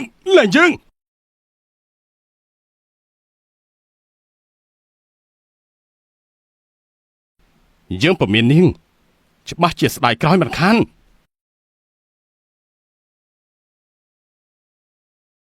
ឈប់ភ្លាមមានរឿងអី អ្នកនាងលេខាគេធ្វើពុតជាលោកប្រធានហើយមកបង្ករឿងនៅក្នុងក្រុមហ៊ុនយើងពួកយើងកំពុងតែដេញគេចេញ បោកប្រាស់ជាលោកប្រធានមែនទេ បានគេធ្វើនៅមុខមកកលិកគ្រប់គ្នាប្រកាសថាគេជាប្រធានគេពិតជាគ្មានគេខ្មាស់អរគុណអ្នកនាងសៀនដែលមកតាន់ពេលតែម្ដងពួកយើងបានបោះស្បែកមុខពិតរបស់គេ អរគុណអ្នកនាងសៀន សួស្តីលេខាប៉ៃខ្ញុំជា CEO នៅទីនេះសៀនទីង មុននេះគឺនាងជាអ្នកនិយាយចង់បណ្ដេញគាត់ចេញមែនទេ ត្រូវហើយខ្ញុំគឺជា CEO នៅក្រុមហ៊ុនឱសថនេះបណ្ដេញមនុស្សកុហកដែលតាំងខ្លួនជាលោកប្រធានច្បាស់ជាមិនមានបញ្ហាអ្វីទេត្រូវទេហេតុអីបានជានាងវាយខ្ញុំ គឺដោយសារនាងម្នាក់គុណអ្នកណាងឲ្យសិទ្ធនាងបណ្ដេញគាត់ចេញបែប ខ្ញុំ នេះ គឺជា CEO នៅក្រុមហ៊ុនមួយនេះដែលលោកប្រធានចាត់តាំងនាងដឹងដែរទេ នេះនាងមិនដែលឆ្លោះកញ្ចក់មើលមកខ្លួនឯងទេឬchẳngមិញថាខ្លួនឯងស័ក្តិសមឬអត់ សំតើនាងសមមែនទេចាំខ្ញុំប្រាប់នាងខ្ញុំមិនត្រឹមតែឡើងកាន់តំណែងខ្ពស់នៅទីនេះទេតែគ្រួសារសៀនយើងនឹងមានការសហការរាប់ពាន់លានទៀតផងពេលនេះយើងនឹងបណ្ដេញនាងចេញពីទីនេះភ្លាម អ្វីដែលនាងនិយាយគួរតែធ្លាក់លើខ្លួនឯងសំទោសលោកប្រធានលូ លោកប្រធានលូ ជឿន អីថាបាច់លោកប្រធានមែនគាត់ជាប្រធានពិតមែន ទេគេហ្នឹងឯងគេមិននឹងអាចខ្លាចជាប្រធានទេមិនអាចទៅរួចទេ លេងសើចទៅដឹងគ្រាន់តែចាប់ផ្ដើមបោកក្រុមហ៊ុនតូចតាចនោះទេគេមិននឹងអាចខ្លាចជាប្រធានក្រុមហ៊ុនឱសថនេះបានទៅត្រូវហើយច្បាស់ជាមានការយល់ច្រឡំមិនអាចឡើយច្បាស់ជាមានបញ្ហាជាមួយលេខាប៉ៃហើយខ្ញុំក៏ចង់បណ្ដេញលោកប្រធានចេញដែរសំណាងឲ្យដែលនាងបញ្ឈប់ខ្ញុំតន់មិនចឹងទេប្រឆាំងជាមួយនឹងលោកប្រធានដែរខ្ញុំប្រឆាំងជាមួយលោកប្រធានលូជីវិតខ្ញុំគឺ0ត្មងចាប់ហើយខ្ញុំ លោកពិតជាលោកលូមែនទេ គេរស់នៅមួយកាពះប៉ុណ្ណោះទេមិននឹងអាចខ្លាចទៅជាប្រធានទីងឈិនគ្រប់ទៅយើងមិនជឿទេខ្ញុំមិនហ៊ានទេគាត់ពិតជាប្រធានក្រុមហ៊ុនទីងឈិនពិតមែនអី លោកនៅសង្ស័យខ្ញុំទេទីង អត់ទេ លោកប្រធានលូរវល់នឹងមុខជំនួញគាត់មិនបានបង្ហាញខ្លួន2ឆ្នាំហើយប៉ុន្តែគាត់ជាមេរបស់ពួកយើងជាប្រធានទីងគ្រប់នេះ អូខេឯងអាចទៅយកលុយចុងក្រោយបានលោកប្រធានលូខ្ញុំសុំបយកគេចេញទៅលោកលូតោះឱកាសខ្ញុំម្ដងទៅលោកលូតោះឱកាសខ្ញុំម្ដងទៅ លោកឆាន់លោកពិតជាប្រធានក្រុមហ៊ុនទីនឈិនគ្រប់មែនទេ ចាំមិញទទួលស្គាល់ការពិតហើយមិននឹងអាចទៅឯងគ្រាន់តែជាអ្នករត់តុកធម្មតាមិននឹងអាចបង្កើតក្រុមហ៊ុនឱសថទីងឈិននេះរយៈពេល5ឆ្នាំបានទៅវាមិនអាចទៅរួចនោះទេការពិតនៅមុខលោកហាញ់តាអត់ណាហេតុអីជាក្រុមហ៊ុនរបស់ឯងវាដូចជាចៃដន្យពីហើយលើលោកនេះគ្មានរឿងចៃដន្យទេពីព្រោះតែទីងឈិនយ៉ាវបានបូកបញ្ចូលគ្នារវាងយើងហើយនឹងសៀវទីងរៀនជំនាញវិទ្យាសាស្ត្រអញ្ចឹងហើយបានជាខ្ញុំបង្កើតក្រុមហ៊ុននេះរយៈពេល5ឆ្នាំមុន អញ្ចឹងបានន័យថាលោកបង្កើតវាសម្រាប់ខ្ញុំមែនទេ មានការផ្លាស់ប្ដូរច្រើនណាស់រវាងនាងហើយនិងខ្ញុំអញ្ចឹងក្នុងរយៈពេល5ឆ្នាំនេះខ្ញុំបានព្យាយាមធ្វើឲ្យក្រុមហ៊ុនទីងឈិនរឹងមាំបំផុតនៅក្នុងប្រទេសហើយខ្ញុំក៏ប្រគល់ឲ្យនាងពេលដែលនាងត្រឡប់មកពីបរទេសវិញដើម្បីឲ្យគ្រួសារយើងយល់ព្រមនឹងគ្នាតែគួរឲ្យស្ដាយបេះដូងរបស់ខ្ញុំត្រូវជន់ឈ្លីអស់ហើយគឺនាងបានធ្វើឲ្យយើងខកចិត្តណាស់ ប្រកល់ឲ្យខ្ញុំអញ្ចឹងលោកនឹងប្រកល់ក្រុមហ៊ុនឱសថនេះមកឲ្យខ្ញុំវាគឺជាក្រុមហ៊ុនដើមរបស់លោក តែល្អណាស់នាងមិនមានសិទ្ធិទេព្រោះនាងបានមើលងាយក្រុមហ៊ុនតូចមួយនេះ មិនមែនទេអាចទេការផ្ទេរក្រុមហ៊ុននៅថ្ងៃនោះ ទីបំផុតនាងចាំហើយតែប៉ារបស់នាងនិយាយថាផ្ទេរភាគហ៊ុនគឺជារឿងកំ pl ែងខ្ញុំបានប្រាប់រួចហើយខ្ញុំនឹងធ្វើឲ្យនាងស្ដាយក្រោយល្អណាស់5ឆ្នាំនេះខ្ញុំជាមនុស្សល្ងង់គ្រួសារសៀន នឹងមិនអាចទទួលយកភាគហ៊ុននេះបានឡើយនាងនឹងស្ដាយក្រោយនៅអ្វីដែលនាងធ្វើនៅថ្ងៃនេះពេលនេះស្ដាយក្រោយវាយឺតពេលហើយ បានហើយនេះជាទង្វើអាក្រក់ដែលនាងជ្រើសដាក់ខ្លួនឯង លោកឆាន់ពាក្យសម្ដីរបស់ខ្ញុំកុំទុកក្នុងចិត្តអីខ្ញុំនឹងធ្វើការនៅទីងឆាន់ក្រុមនៅថ្ងៃនេះធ្វើជា CEO សាច់ញាតិនិងមិត្តភ័ក្តិរបស់ខ្ញុំបានដឹងហើយកុំបំផ្លាញអនាគតខ្ញុំអីយកដល់តំណែង8ឆ្នាំរបស់ពួកយើងផងណា កុំយល់ច្រឡំអីខ្ញុំមិនបំផ្លាញអនាគតនាងទេតែគឺនាងដោយខ្លួនឯងទៅវិញទេទាំងអស់នេះជាកំហុសរបស់នាងហេតុអីមិនបានជាមានរឿងបែបនេះក្រុមហ៊ុនតាមពិតជារបស់យើងមិនក៏ខ្លាយទៅជាអញ្ចឹងទៅគ្រាន់តែជាមនុស្សអតីតលោកប្រធានមិននឹងងាយស្រួលជាមួយនឹងគេទៅមិនគួរឲ្យជឿទេ ពេលនេះអ្វីក៏ត្រូវរលាយអស់ដែរគ្មានសល់អីទៀតឡើយ ស័ក្តិសមនឹងបាត់លុយរាប់ពាន់លានហើយពេលនេះខ្ញុំគ្មានអ្វីនិយាយជាមួយនាងទៀតទេនាងគឺជាមនុស្សដែលពុតត្បត់ខ្ញុំគ្រាន់តែគិតដល់នាងខ្ញុំពិតជាខ្ពើមណាស់សៀនទីងនាងឆាប់ចេញពីទីនេះទៅមួយជីវិតនេះខ្ញុំមិនអាចមើលមុខនាងទៀតឡើយសៀនទីងកុំទៅវល់គេអីជីដូនមួយបងជាប្រធានរបស់វាងក្រុមចាំបងទៅនិយាយជាមួយគេឲ្យអូនធ្វើការល្អជាងកុំបារម្ភបងនៅទីនេះបងមិនឲ្យអូនមានបញ្ហាទេ លោកឆាន់ខ្ញុំ សន្តិសុខយកនាងចេញទៅយើងមិនចង់ឃើញមុខពួកគេទៀតទេ លោកឆាន់ ណាឈប់ភ្លាមបងចដូនមួយតាមមានរឿងស្អីទៅគេបានមើលងាយខ្ញុំគេបានមើលងាយខ្ញុំគេជាអ្នកណា គេជាកូនប្រុសប្រធានអសត់រយ៉ាល់វ៉ាងធៀនអ៊ីង វ៉ាងធៀនអ៊ីតាមពិតជាចដូនមួយរបស់អ៊ីហ្វាន់តែគ្មានបញ្ហាទេអ្វីដែលជាបញ្ហានោះគេស្ដាប់បង្គាប់លោកប្រធានវ៉ាងដែរទេធ្វើការជាមួយគ្នាទេ លោកវ៉ាងទៅតែត្រឡប់មកពីបរទេសការគិតរបស់គាត់បែបលោកខាងលិញពួកគេសកម្មក្នុងការនិយាយនឹងធ្វើតាមពិតទៅលោកប្រធានវ៉ាងមានបំណងចង់សហការជាមួយខ្ញុំតែលោកវ៉ាងស្ទាក់ស្ទើរ កុំខ្វល់ពីរឿងនឹងអីភាពខ្លាំងរបស់ក្រុមហ៊ុនទីងឈិន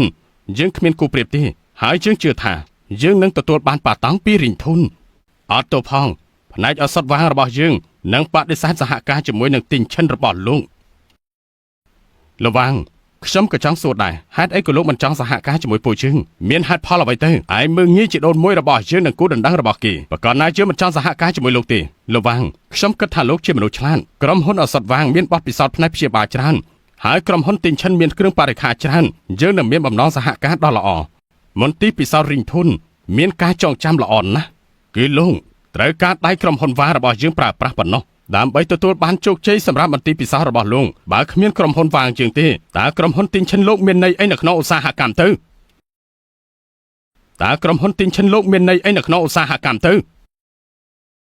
លោកវ៉ាងមុននឹងលោកមកដល់លោកវ៉ាងដងប្រាប់លោកទៅចុះក្រុមហ៊ុនទីងឈិនរបស់ពួកយើងទទួលបានជោគជ័យនិងមានកេរ្តិ៍ឈ្មោះរួចទៅហើយលោកវ៉ាងកុំប្រញាប់សន្និដ្ឋានពេកមុននឹងយើងមកប៉ារបស់យើងតែងតែនិយាយពីការអស្ចារ្យរបស់ឯងពេលនេះយើងឃើញហើយបង្ហាញទៅប្រាប់ទៅចុះយើងមានការគិតរបស់យើងឈប់ធ្វើចេះដឹងទៀតទៅលោកវ៉ាងការសហការនេះជាការស្នើរបស់លោកប្រធានវ៉ាងទេសង្ឃឹមថាលោកវ៉ាងដកភាពរើសអើងនឹងប្រឆាំងជាមួយយើងទៅយើងមើលគម្រោងនេះសិនទៅយើងនឹងសហការគ្នាឈ្នះសងខាងកុំយកប៉ារបស់យើងមកពាក់ព័ន្ធប្រាប់ឯងទៅចុះក្រុមហ៊ុនវ៉ាងយើងគឺជាអ្នកសម្រេចយើងចង់សហការជាមួយអ្នកណាក៏បានដែរ ខ្ញុំបានសិក្សាពីគម្រោងនេះរួចហើយខ្ញុំបានដឹងច្បាស់ពីការប្រឹងប្រែងរបស់លោកប្រធានវ៉ាងដុងលោកចង់ធ្វើជាមួយមេផ្ទាល់ខ្លួនបាន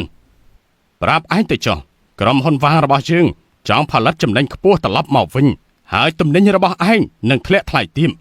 យើងមានគំនិតខុសគ្នាខ្ញុំមិននឹកស្មានថាលោកវ៉ាងគិតអញ្ចឹងឡើយត្រូវតែគិតព្យាបាលដល់មនុស្សធម្មតាផងជួយដល់អ្នកជំងឺវាមិនល្អទេយើងគឺលោកវ៉ាង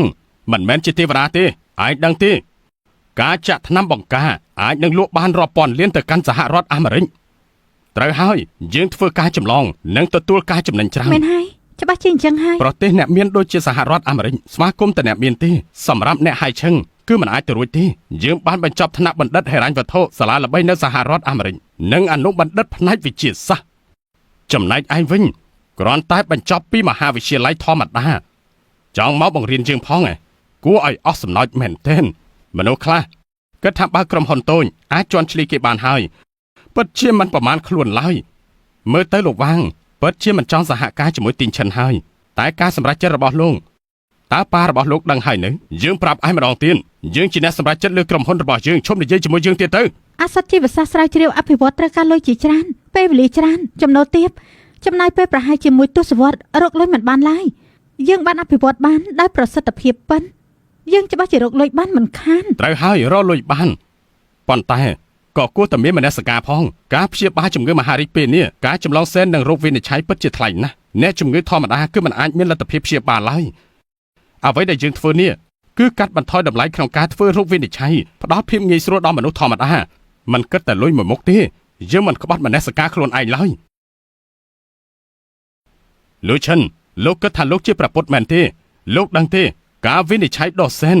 បើវាងាយស្រួលធ្វើដូចជា R&D បើមិនចឹងមិនមែនមន្ទីរពិសោធន៍ដួលរលំឡើយនៅមានទៀតឯងមិនសមមកប្រៀបធៀបសមត្ថភាពជាមួយបងជីដូនមួយយើងទេបើគាត់សហការជាមួយឯងវាគ្មានតម្លៃស្អីនោះទេយើងមិនចង់និយាយអត់ប្រយោជន៍ជាមួយឯងទេតោះទៅលោកវាងយល់ដល់មុខលោកប្រធានវាងយើងនិយាយជាមួយលោកម្ដងទៀតចុងក្រោយបើលោកមិនសហការជាមួយក្រុមហ៊ុនយើងទេលោកក៏មិនអាចទទួលបាតង់មន្ទីរពិសោធន៍មីងស៊ីងដែរគិតថាឯងជាអ្នកណាបានជាហ៊ានមកគំរាមយើងប្រាប់ឯងម្ដងទៀតយើងមិនត្រឹមតែមិនសហការជាមួយនឹងទីងឈិនគ្រប់ទេ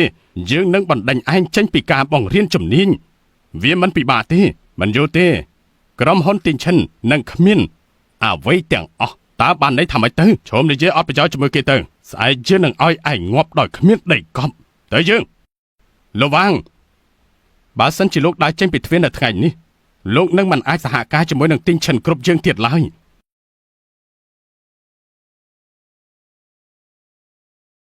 លោកលូង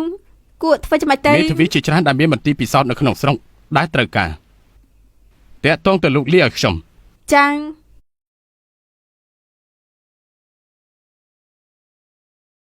បងប្រុសលោកឈិននិយាយថាបងនឹងស្ដាយក្រោយពិតជាគួរអស់សំណើចណាស់ស្ដាយក្រោយតើគេជាអ្នកណាយើងគិតថាគេទេដែលជាអ្នកស្ដាយក្រោយនោះមើលអ្វីដែលគេបានធ្វើដាក់ខ្ញុំនឹងសៀវទីងទៅថ្ងៃក្រោយនឹងមានគេសោះចំអកពួកខ្ញុំបងត្រូវទៅជួយខ្ញុំផងទៅបងប្រុសយើងជាគ្រួសារតែមួយមិនអាចមើលនឹងភ្នែកទេបានចុះចំណែកសៀវទីងប៉ុន្តែមន្ត្រីវិជាសាស្ត្រមន្ទីរពិសោធន៍មកពីអាល្លឺម៉ង់មិនបាច់គិតទេសមត្ថភាពនាងច្បាស់ជាអាចជួយលោកបានមែនហើយបងប្រុសសៀវទីងអស់ចានណាស់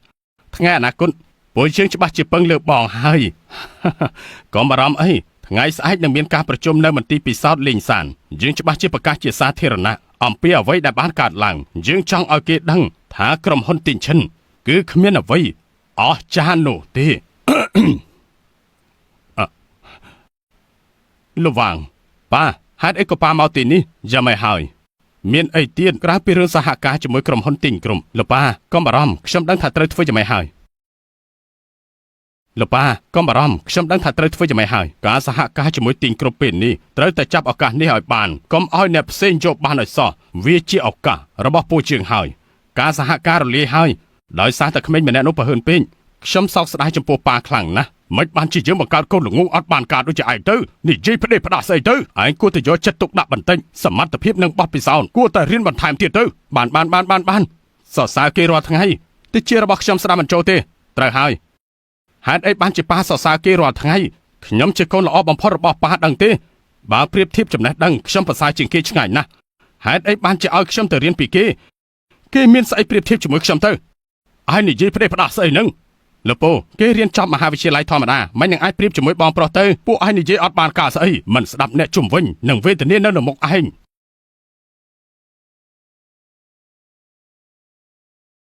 សាឈិនស្អែកជាថ្ងៃខួបកំណើតរបស់ឯងមានសំណុំពរអីដែលមិនទាន់ធ្វើបានសម្រាប់ទីងឬក៏មានអ្វីដែលឯងចង់បានអន់មានទេបងទាំង4ជួយខ្ញុំច្រើនណាស់រាល់ពេលដែលបងឲ្យកាដូឯងមិនព្រមទទួលមើលទៅពួកបងមិនដឹងធ្វើដាក់ឯងយ៉ាងម៉េចទេបាន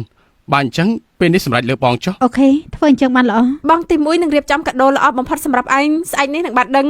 បងនឹងប្រគល់ការវិនិយោគលើមន្ទីរពិសោធន៍ពេលនេះឯងមិនអាចបដិសេធទៀតឡើយយល់ហើយនៅបានខ្ញុំមិនបដិសេធទេយ៉ាងណាពេលនេះខ្ញុំនឹងទុកមន្ទីរពិសោធន៍របស់បងទី2វិញបានជួយខ្ញុំស្រាវជ្រាវរោគវិនិច្ឆ័យសែនបើខ្ញុំមិនទទួលកាដូទេបងប្រកាសជាស្ដីបន្ទោសឲ្យខ្ញុំទៀតហើយដឹងច្បាស់ណាស់និយាយអញ្ចឹងសាឈិនស្អែកនេះបងនឹងរៀបចំសំណើឲ្យឯងហើយក៏នឹងមានការបញ្យល់ផងដែរមិនចាំបាច់ទេខ្ញុំជឿលើបងសាឈិនណានឲ្យជួបរឿងនេះតែពិបាករងបងនឹងរៀបចំឲ្យត្រឹមត្រូវបំផុត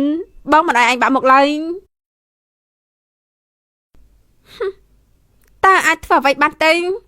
បញ្ជីសហការនៅស្អែកនេះមានអ្វីចង់បន្ថែមឬបន្ថយដែរទេ ដកក្រុមហ៊ុនវាងចេញទៅ ល្អងស្ដាប់តាម ប ឯ ច្ចេក ង វិទ្យាក្នុងស្រុកដើរយឺតជាងបរទេសច្រើនណាស់តាមការចូលរួមនេះធ្វើឲ្យក្រុមហ៊ុនសហការគ្នានិងជួយពង្រឹងគ្នាដើម្បីអភិវឌ្ឍមិនដល់3ឆ្នាំទេបច្ចេកវិទ្យាវិទ្យាសាស្ត្រនៅក្នុងស្រុកនឹងអាចដល់កម្រិតបរទេសហើយយើងក៏មិនចាំបាច់ពឹងផ្អែកទៅលើបរទេសទៀតដែរ សៃឈិនពេលនេះធំហើយមានឯករាជ្យភាព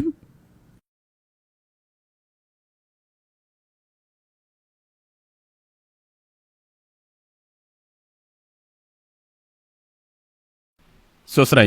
យើងមកតំណាងឲ្យទីងឈិនក្រុមចូលរួមការប្រជុំវិនិយោគនៅថ្ងៃនេះពួកយើងទាំងពីរអ្នកតំណាងមកពីវាងក្រុមមិនឲ្យពួកឯងចូលនោះទេអ្នកទាំងអស់គ្នាមិនអនុញ្ញាតឲ្យចូលរួមថ្ងៃនេះទេ លោកចង់បានន័យយ៉ាងម៉េចយើងជាភ្ញៀវសំខាន់លោកចង់បានន័យយ៉ាងម៉េចយើងជាភ្ញៀវសំខាន់ សំទោសមិនមែនទៀតឡើយបើចូលទៅក៏គ្មានប្រយោជន៍ដែរពេលនេះក្រុមហ៊ុនវាងនិងក្រុមហ៊ុនលីទេដែលសហការដឹកនាំសម្រាប់ប្រតិបត្តិការអន្តរជាតិហើយនឹងបើកបាតង់មន្ទីរពិសោធន៍រីងធុនសម្រាប់ការអភិវឌ្ឍគឺមានន័យថានៅពេលដែលឧស្សាហកម្មជីវសាស្ត្រនៅហៃស៊ីងក្រុមហ៊ុនឯងត្រូវដកចេញហើយបើឯងដឹងខ្លួនមុនងាយស្រួលក្នុងការសម្អាតសម្រាមរបស់ឯងហើយតើឯងដឹងថាអ្នកណាជាម្ចាស់កម្មវិធីថ្ងៃនេះទេយើងប្រកាសជាដឹងការដឹកនាំកម្មវិធីគឺក្រុមហ៊ុនលូនិងរីងធុនជាក្រុមហ៊ុនឈានមុខគេផ្នែកមន្ទីរពិសោធន៍លោកគិតថាលោកជាអ្នកដឹកនាំតែមែនដែរទេមិនថាអ្នកណារៀបចំទេគ្មានអីពាក់ព័ន្ធនឹងឯងឡើយឆាប់ចេញពីទីនេះភ្លាមទៅឆាប់នាំគ្នាចេញទៅ យើងមកទីនេះចេញដោយអ្នកនាងលឹមស៊ីងលោកមិនអាចហាមឃាត់ពួកយើងបានទេ ការជួបជុំចាប់ផ្ដើមឥឡូវហើយបើធ្វើឲ្យយើងជឿពេលពួកឯងដោះស្រាយបានទេការជួបជុំចាប់ផ្ដើមឥឡូវហើយបើធ្វើឲ្យយើងជឿពេលពួកឯងដោះស្រាយបានទេនៅមិនយល់ទៀតមែនទេទំនួលខុសត្រូវរបស់យើងគឺទប់ស្កាត់ពួកឯងមិនឲ្យចូលទៅក្នុងបកករឿងហើយថ្ងៃនេះកម្មវិធីមិនពាក់ព័ន្ធជាមួយនឹងពួកឯងនោះឡើយឆាប់ចេញភ្លាមទៅ អូពួកគេទាំងពីរអ្នកនេះចេញទៅ ឈប់ភ្លាមតើអ្នកណាឲ្យសិទ្ធដល់ឯងអ្នកណាឲ្យពួកឯងចូលមកប្រកាសជាមនុស្សដែលពាក់ព័ន្ធនឹងមន្ទីរពិសោធន៍ហើយឯងហ៊ានប៉ះយើងផងមែនទេឯងហ៊ានប៉ះបងប្រុសយើងលែងចង់រស់ហើយចាប់គេទៅឯ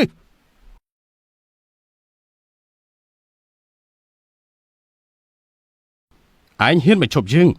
ហេតុអីក៏យើងតតដៃមិនបានការប្រជុំថ្ងៃនេះនឹងត្រូវបញ្ចប់ឯងមិនអាចប៉ះសំបីតែទ្វារបានឡើយពួកឯងចាត់ការពួកគេទៅឯងមិនអាចប៉ះសំបីតែទ្វារបានឡើយពួកឯងចាត់ការពួកគេទៅ ការពេលលោកប្រធាន លុយឈិនថ្ងៃនេះគ្មានកន្លែងសម្រាប់ឯងឡើយបើឯងដឹងខ្លួនឆាប់ត្រឡប់ទៅវិញភ្លាមទៅ លូឆាន់ប្រធានទាំងអស់នៅក្នុងឧស្សាហកម្មនេះបានបង្ហាញមុខហើយពួកគេនឹងធ្វើតាមលោកវាងតេងឆាន់មិនមានសិទ្ធិអីឡើយ បើគ្មានទីងឈិនយើងតើនាងអាចមានថ្ងៃនេះទេនាងប្រៀបដូចជាចៅសមុទ្រអញ្ចឹង គេគិតថាខ្លួនគេពិសេសហើយចាំយើងប្រាប់ឯងទៅថ្ងៃនេះមិនត្រឹមតែប្រកាសការវិនិយោគសម្រាប់មន្ទីរពិសោធន៍លីនស៊ីទេហើយក៏ជាពិធីខួបកំណើត26ឆ្នាំរបស់អ្នកប្រុសគ្រួសារលូពួកគេនឹងដាក់វិនិយោគលើគម្រោងមួយក្រុមហ៊ុនទីងឈិនសំបីតាម៉ាសេនក៏មិនបានដែរ ពួកលោកធ្វើហួសហេតុពេកហើយ មើលទៅតួឯកនៃការប្រជុំនៅថ្ងៃនេះគឺជាអ្នកប្រុសនៃគ្រួសារលូត្រូវហើយគួរឲ្យស្ដាយថ្ងៃនេះគ្មានកន្លែងសម្រាប់ឯងទេពិតមែនណាតើឯងនៅមានទំនុកចិត្តទេអើមានរស័យទៅលោកលីខ្ញុំឮថាឯងមានសម្ព័ន្ធភាពជាមួយវាងក្រុមដល់យើងចេញពីឧស្សាហកម្មហៃស៊ីននេះលោកបដិសេធសហការជាមួយយើងម្សិលមិញយើងឲ្យលេខទូរស័ព្ទទៅលោកហើយអូគឺស្ថិតនៅក្នុងការពិចារណានៅឡើយអញ្ចឹងហើយខ្ញុំមិនទាន់ផ្ដល់ចម្លើយទេលោកលីយើងក៏ចង់ដឹងថាលោកកំពុងតែគិតស្អីដែរ លោកលីគ្មានអនាគតជាមួយនឹងក្រុមហ៊ុនឱសថទីងឆាន់ឡើយលោកត្រូវតែគិតឲ្យច្បាស់ លោកលីពេលនេះក្រុមហ៊ុននៅក្រុងហៃឈឹងបានចូលសម្ព័ន្ធតើលោកចង់ឲ្យគេទាត់ចេញដោយទីងឈិនដែរទេលោកលីកាត់បន្ថយតម្លៃធូរដោះស្រាយបានយូរអង្វែងលោកលីលោកគិតថាយើងមិនអាចផ្ដួលលូឈិនបានទេត្រូវហើយតម្លៃអាជីវកម្មសពថ្ងៃលោកមិនអាចទៅរួចទេ លោកលីការវិនិយោគនៅថ្ងៃនេះលោកត្រូវតែគិតពីវាឲ្យបានច្បាស់ ខ្ញុំសុំទោសលោកលូខ្ញុំសុំទោសពិតមែនខ្ញុំត្រូវគិតពីបុគ្គលិកជាច្រើនអ្នកហើយពួកគេមានទំនួលខុសត្រូវដ៏ធំ មើលទៅគ្រប់គ្នាមានភ្នែកមុតណាស់លោកលី ពេលដែលយើងចុះកងត្រាជាមួយគ្នារួចហើយវាងគ្រប់នឹងគិតផលចំណេញដល់លោកអរគុណលោកវាងលោកលីលោកត្រូវគិតឲ្យច្បាស់យើងមានលេខតាក់ទងជាមួយនឹងមន្ទីរពិសោធន៍លេងស៊ីហើយនឹងព្រមសហការគ្នាលោកលីលោកត្រូវគិតឲ្យច្បាស់យើងមានលេខតាក់ទងជាមួយនឹងមន្ទីរពិសោធន៍លេងស៊ីហើយយើងនឹងសហការគ្នាបានមកទៅកុំមកនិយាយផ្ដេសផ្ដាស់នៅទីនេះឯងគិតថាអ្នកណាជឿឯងទៅលោកលីអ្វីដែលខ្ញុំបានកាន់នៅនឹងដៃជាក្រុមហ៊ុនទិញឈីយើងនិងមន្ទីរពិសោធន៍លេងស៊ីបានយល់ព្រមសហការគ្នាគឺទាំងពីរមុខដើមទុននិងបច្ចេកវិទ្យាលោកអាចមើលបានមិនអាចទេមិននឹងអាចកើតឡើងបានទៅការសហការក្រុមហ៊ុនលោកវាងនេះជាកិច្ចព្រមព្រៀងផ្លូវការវាសំខាន់ណាស់សម្រាប់ជីវិតលោកលីនលោកអាចសម្រេចចិត្តដោយខ្លួនឯងបានទេលោកលីនបើលោកសោកស្ដាយពេលនេះការវិនិយោគនៅថ្ងៃនេះអាច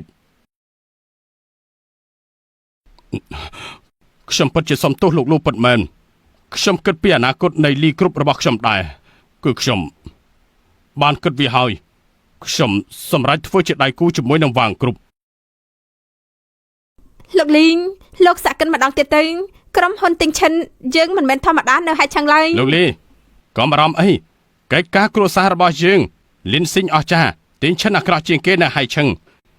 ឆ្កែឆ្មាមិនអាចប្រៀបធៀបជាមួយពួកយើងបានឡើយលោកលីការសម្រេចចិត្តថ្ងៃនេះពិតជាឆ្លាតណាស់ជឿលើខ្ញុំទៅសហការជាមួយនឹងវាងគ្រប់របស់យើងវានឹងជួយឲ្យលោកចំណេញពេលក្នុងការអភិវឌ្ឍវាជាការសម្រេចចិត្តដ៏ល្អបំផុតរបស់លោកគ្មានអ្វីនិយាយទេខ្ញុំសម្រេចចិត្តហើយសហការជាមួយនឹងក្រុមហ៊ុនវាងគ្រប់ការរៀបចំច្រើនណាស់លោកនឹងត្រូវសងអ្វីសម្រាប់ថ្ងៃនេះវាងធីងហាងទំនិញដូចជាទីលានប្រយុទ្ធវាជារឿងធម្មតាទេតែយើងផ្ដោតដំបូន្មានមួយធ្វើជាមនុស្សពេលធ្វើអ្វីមួយត្រូវតែដឹងឲ្យច្បាស់ព្រោះអនាគតយើងនឹងជួបគ្នាទៀតលុយឈិនឆាប់ចេញពីទីនេះទៅទីនេះមិនស្វាគមន៍លោកទេយើងមិនត្រូវការស្វាគមន៍ពីឯងទេមានមនុស្សនៅក្នុងចាំទទួលយើងលុយឆិនថ្ងៃនេះជាកម្មវិធីខួបកំណត់គម្រប់26ឆ្នាំរបស់អ្នកប្រុសមកពីលូក្រុមហើយឆឹងទាំងមូលមានអ្នកទាំងអស់នឹងចូលរួមហើយអ្វីសំខាន់សម្រាប់ពួកយើងដែលត្រូវធ្វើគឺដើម្បីលោកលូយើងមិនអាចឲ្យលោកចូលបានទេខានស្អែកនេះយើងបានរៀបចំសម្រាប់អ្នកប្រុសលូនៅពេលនោះពួកយើងនឹងខ្លាចជាមិត្តល្អហើយយើងក៏ស្នើសុំវិនិយោគសម្ព័ន្ធដ៏សំខាន់គ្រួសារវាងនឹងឡើងកាន់តែខ្ពស់ឯងគ្រាន់តែជាមនុស្សល្ងីល្ងើមិនដឹងអីនោះទេលោកពិតជាហួសហេតុពេកហើយមើលទៅលោកវាងមិត្តភាពតាមស្តង់ដារអប់រំនឹងមុខមាត់តែយើងគិតថាអ្នកប្រុសនៃគ្រួសារលូមិនយល់ព្រមជាមួយនឹងឯងទេអស់សំណោចណាស់មិនយល់ព្រមជាមួយយើងយល់ព្រមជាមួយឯងយើងគ្មានអ្វីនិយាយជាមួយលោកទេជាផ្លូវទៅបាញ់ឈប់គេហេតុអីសៃឆិននៅមិនទាន់មកដល់ទៀតការវិនិយោគសាខាចិត្តចាប់ផ្ដើមហើយត្រូវហើយអាចមានអ្វីដែរទីងបាញ់ចឹងខោទៅសួរទេត្រូវហេតុអីមិនលើកទូរស័ព្ទច្បាស់ជាមានរឿងអីកើតឡើងហើយចាំខ្ញុំទៅមើលឈប់សិនខ្ញុំទៅជាមួយដែរចាប់ផ្ដើមទៅ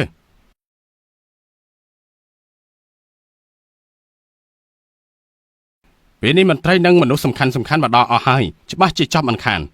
បងប្រុសអស់ចានណាស់គ្រាន់តែត្រឡប់ទៅវិញបញ្ចប់បានគម្រោងធំលោកពូច្បាស់ជាសប្បាយចិត្តណាស់បើសិនជាគាត់បានដឹងប៉ារបស់យើងបានធូរចិត្តហើយដែលប្រគល់ជំនួយឲ្យយើងគ្រប់គ្រងលោកប៉ាប្រាប់លោកប៉ាមួយពេលនេះខ្ញុំវាងធីងយើងឲ្យឯងសហការជាមួយទីងធីងគ្រប់ដែរទេហេតុអីបានជាបញ្ចូលអ្នកវិទ្យាសាស្ត្រឧស្សាហកម្មក្រុមហ៊ុនជាអ្នកដឹកនាំឯងធ្វើឈួតស្អីគ្មានអីទេត្រូវហើយគឺដើម្បីរកជាមួយគ្រប់គ្នាប៉ាខ្ញុំប្រាប់ប៉ាឬមួយខ្ញុំចិត្តក្តោបក្តាប់មន្ទីរពិសោធន៍ធំហើយដូច្នេះហើយប៉ាចាំទៅរាប់លុយទៅបានហើយអាកូនអត់បានការឯងចាត់ទុកជើងជាស្អីឆាប់សុំទោសកូននេះភ្លាមទៅប៉ាឲ្យខ្ញុំទៅសុំទោសគេអត់ទេហេតុអីក៏ប៉ានៅតែនិយាយពីអាតកូលូនោះទៀតតើគេមានតំណែងតំណងអីជាមួយប៉ាទៅគេជាកូនលួចលាក់របស់ប៉ាមែនទេគេជាកូនលួចលាក់របស់ប៉ាមែនទេ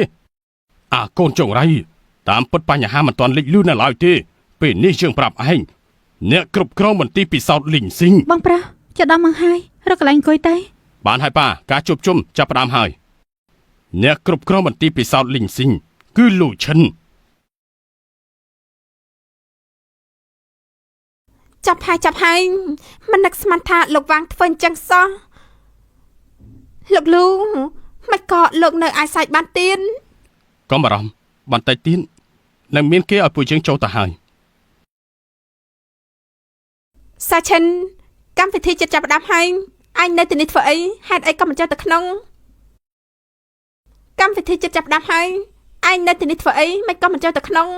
មានគេហាមខ្ញុំមិនឲ្យចូលទៅ ថាម៉េចនិយាយថាម៉េចអ្នកណាមិនឲ្យឯងចូល និយាយកាប់ប៉ទីងកម្មវិធីនេះធ្វើសម្រាប់អញតែម្នាក់គុណគេចូលបានហើយមិនក៏អញចូលមិនបានថាម៉េចអ្វីដែលខ្ញុំបានលើប៉ទីលោកលូនេះជាកម្មវិធីសម្រាប់លោកប៉ិតមែនទេ កុំនិយាយលេងណាគេមិនមែនជាពាណិជ្ជករលូនៃមន្ទីរពិសោធន៍រិញធូនទេមិនយ៉ាងអាចធ្វើដើម្បីគេទៅរឿងនេះវាយ៉ាងម៉េចទៅ ពួកអញទាំងពីរអ្នកមែនទេដែលមិនឲ្យសាឈិនចូលទៅក្នុង ឲ្យមនុស្សមកច្រកទ្វារប្រជុំភ្លាម ខ្ញុំចេញដោយគ្រួសារមានមុខមាត់អ្នកណាហ៊ានប៉ះយើងទៅលោកប្រធានលូគេជាអ្នកគ្រប់គ្រងទូទៅនៅសន្តាគារនេះណាប៉ិតបែរហើយគឺជាគេ បើកភ្នែករបស់ឯងមើលឲ្យច្បាស់ទៅបណ្ដេញគេចេញភ្លាម បាទ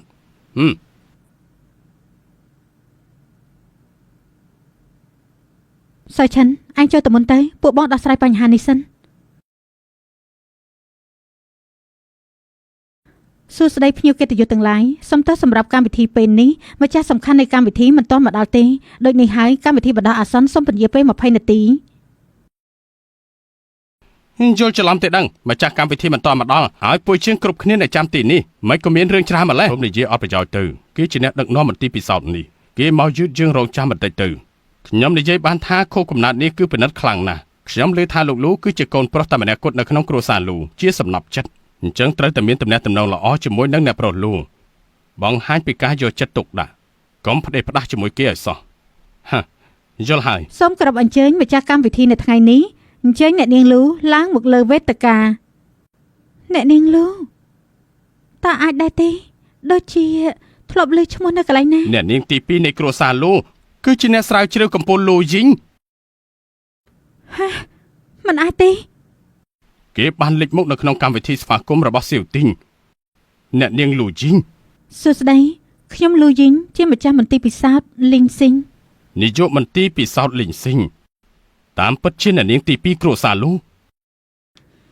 ប្អូនប្រុសរបស់ខ្ញុំបានចាប់ផ្ដើមបើកក្រុមហ៊ុនជីវៈជីវសាស្ត្រគេមានបញ្ហាជាមួយនឹងបច្ចេកវិទ្យាវិទ្យាសាស្ត្រនៅក្នុងស្រុកដែលដើមមិនទាន់ក្រុមហ៊ុនបរទេសហើយខ្ញុំក៏មានកន្លែងសម្រាប់ពិនិត្យកោសិកាហ្សែនគេបានសុំខ្ញុំឲ្យជួយដើម្បីព្យាបាលជំងឺមហារីកនិងថ្នាំហ្សែន ណាប្រភេទនេះគឺជាភ្នាក់ងារពិសេសក្នុងការអភិវឌ្ឍសម្រាប់សាស្ត្រាចារ្យលូនិងប្អូនប្រុសគាត់ អ្នកនាងលូប្រហែលជាតម្រូវប្អូនប្រុសពេកហើយទេដឹង មែនហើយអញ្ចឹងមានន័យថាលូសៅក៏ជាក្រុមការងារជីវសាស្ត្រដែរមិនខុសទេគេក៏មានអ្វីដូចជាអ្នកប្រុសគ្រួសារលូដែរវាគឺជាដំណឹងល្អសម្រាប់យើងតើមានទេពកោសល្យនិងពន្លឺអាចធ្វើជាមិត្តល្អរបស់គេ ប្អូនប្រុសរបស់ខ្ញុំចង់ឲ្យសមាគមនៅក្នុងស្រុកក្រុមហ៊ុនជីវសាស្ត្ររួបរวมជាធ្លុងមួយឲ្យទាន់បរទេសគេក៏បានស្ម័គ្រចិត្តសម្រាប់ក្រុមហ៊ុនមួយចំនួនផ្ដល់ជំនួយហិរញ្ញវត្ថុប៉ុន្តែពេលនេះមានរឿងមិនសប្បាយចិត្តកើតឡើងថ្ងៃនេះជាកម្មវិធីប្អូនប្រុសរបស់ខ្ញុំមានមនុស្សចាំបិទនៅច្រកទ្វារអគារមិនឲ្យគេចូលនោះទេ ថាម៉េចអ្នកណាទៅក្លាហានយ៉ាងនេះហ៊ានមើងងាយដល់អ្នកប្រុសគ្រួសារលូ ត្រូវហើយអ្នកណាអីក៏ថ្លាមធំយ៉ាងនេះធុញនឹងជីវិតហើយមើលទៅ ពេលនេះគេនៅខាងមុខទ្វារនៃបន្ទប់នេះ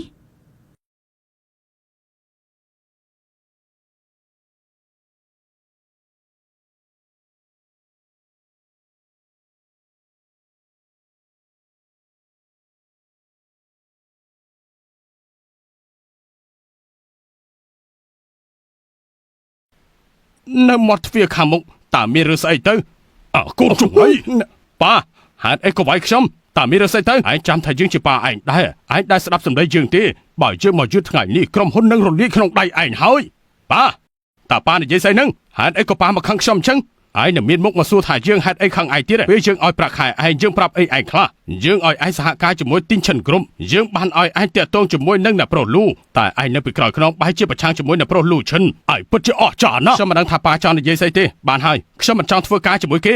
ថាម៉េចអ្វីដែលយើងនិយាយតាមទូរស័ព្ទឯងនៅមិនយល់ទៀតឯងធ្វើកាន់តែផ្ដេសផ្ដាស់ហើយឯងដឹងពីអត្តសញ្ញាណរបស់អ្នកប្រុសលូឈិនទេឈប់ទៅប៉ា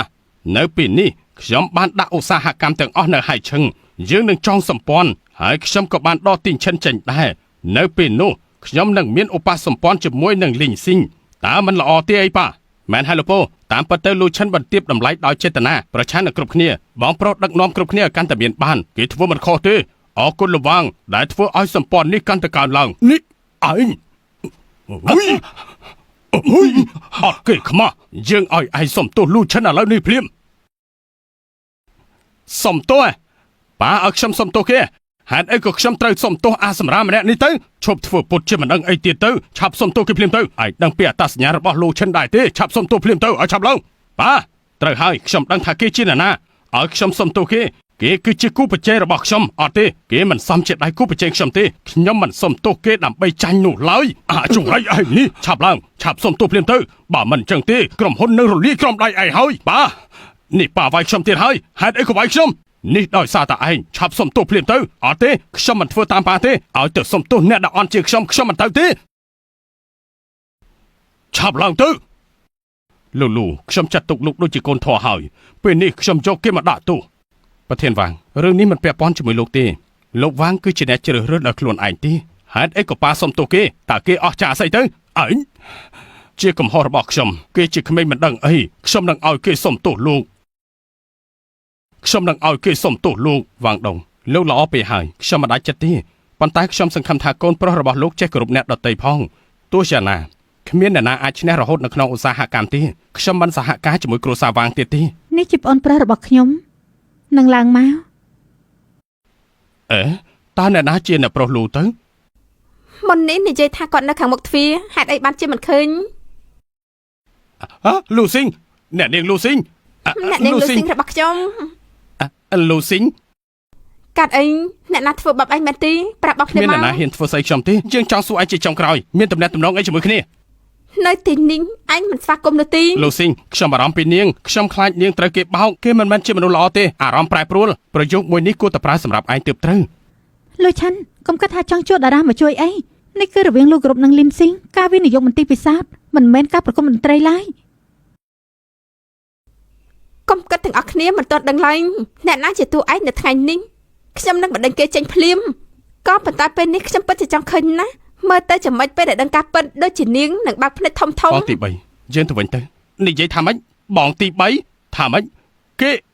គេជាប្អូនរបស់អ្នកនាងលូស៊ីងពិតជាល្អណាស់លូស៊ីងមើលថែគេបានល្អមែនមិនអាចទៅរួចនាងមិនអាចទៅជាបងស្រីគេបើមិនមែនជារបស់គេអត់ទេមិនមែនមានន័យអញ្ចឹងឡើយខ្ញុំជា fan របស់នាងខ្ញុំស្រឡាញ់នាងច្រើនឆ្នាំមកហើយមិនក៏ជាបងគេទៅវិញខ្ញុំមិនមានអត្តចរិតដូចជាលោកទីដែលចូលចិត្តនិយាយដើមអ្នកដទៃគូស៊ូមីងច្បាស់ជាខ្វាក់ភ្នែកហើយខ្ញុំមិននឹងចូលចិត្តតារាអត់សិលធម៌ដូចជានាងទៅសាឈិនតែយើងលោកលូជាមនុស្សដាក់ខ្លួនមិនប្រកាន់កុំផ្ដាច់កងត្រារវាងយើងអីគេទើបតែត្រឡប់មកពីបរទេសមិនដឹងមេខ្ពស់ដីធំប៉ុណ្ណាលោកវាយស្ដីបន្ទោសគេបានតែគំលុបកងត្រាប៉ាកំណត់ប៉ាដូចជាចាស់កំរិលពេកហើយខ្ញុំមិនចង់ពាក់ព័ន្ធជាមួយនឹងហៃឈឹងទេថ្ងៃនេះខ្ញុំនឹងឈ្នះការវិនិយោគនៅពេលនោះខ្ញុំអាចយកថ្នាំពីមន្ទីរពិសោធន៍លីងស៊ីងបានប៉ាមិនចាំបាច់សហការជាមួយគេទេគេមិននៅកម្រិតដូចពួកជាងទេលោកវាងមិនមែនខ្ញុំមិនទុកមុខឲ្យលោកទេជាការសម្រេចដោយផ្ទាល់ដោយលោកវាងខ្លួនឯងល្អដែរទេពិតជាមិនដឹងអីមែនចង្រៃយើងសង្គ្រោះគ្រួសារវាងហើយមិនដឹងថាឯងធ្វើស្អីទេមែនទេប៉ាវាយខ្ញុំម្ដងទៀតដោយសារតែគេខ្ញុំប្រាប់ប៉ាទៅចោះថ្ងៃនេះបើប៉ាទទួលចង់ធ្វើការជាមួយគេដោយមិនគិតពីខ្ញុំក៏មិនខ្វល់ដែរ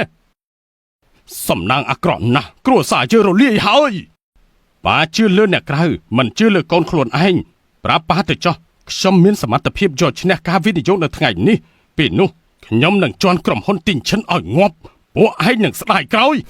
គួរឲ្យអត់សម្ដេចណាស់នេះជារឿងកំ pl ែងជាងគេដែលខ្ញុំបានលើក្នុងជីវិតនេះខ្ញុំមិនគួរទុកចិត្តប្រគល់ក្រុមហ៊ុនទៅឲ្យគេទេវាគឺជាកំហុសរបស់ខ្ញុំប្រធានវាងការខំប្រឹងប្រែងរបស់លោកខ្ញុំនឹងរៀបចំតាមគម្រោងរបស់លោកប៉ុន្តែថ្ងៃនេះចរិតលោកវាងធ្វើឲ្យខ្ញុំខកចិត្តខ្លាំងណាស់ខ្ញុំសម្រេចចិត្តថាមិនសហការជាមួយនឹងក្រុមហ៊ុនវាងបន្តទៀតឡើ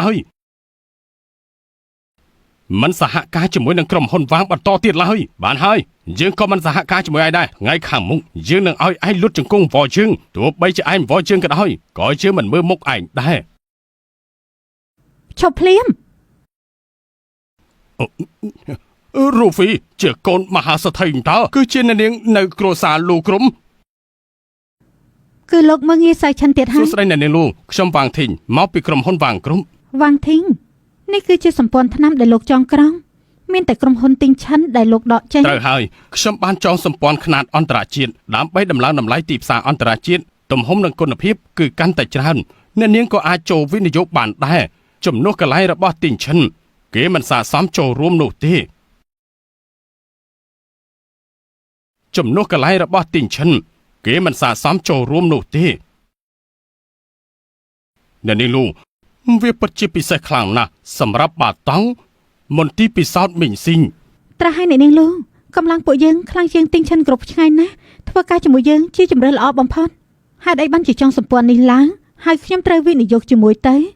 ដោយសារគេឈ្មោះរបស់លោកក្រុមបោះជំហានទៅមុខជាបន្តបន្ទាប់អ្នកនាងពិតជាអស្ចារ្យខ្លាំងណាស់ខ្ញុំជឿលើអ្នកនាងខ្ញុំនឹងមានជំរឿនដ៏ល្អបំផុត លោកនិយាយត្រូវការសម្រេចចិត្តរបស់ខ្ញុំតែងតែត្រូវខ្ញុំសម្រេចចិត្តថា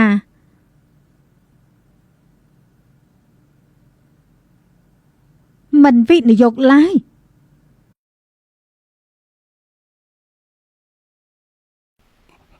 ថាម៉េចហេតុអីទៅ អ្នកណាមើងងាយប្អូនប្រុសរបស់យើងគឺជាស្ត្រីរបស់គ្រួសារលូយើង បងស្រីធំ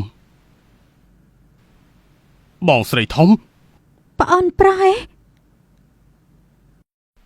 ថាម៉េចគេជាបងប្អូន បងស្រីមិនចម្លែកទេដែលបងប្អូនហោះមកពីឆ្ងាយ មានរឿងស្អីទៅ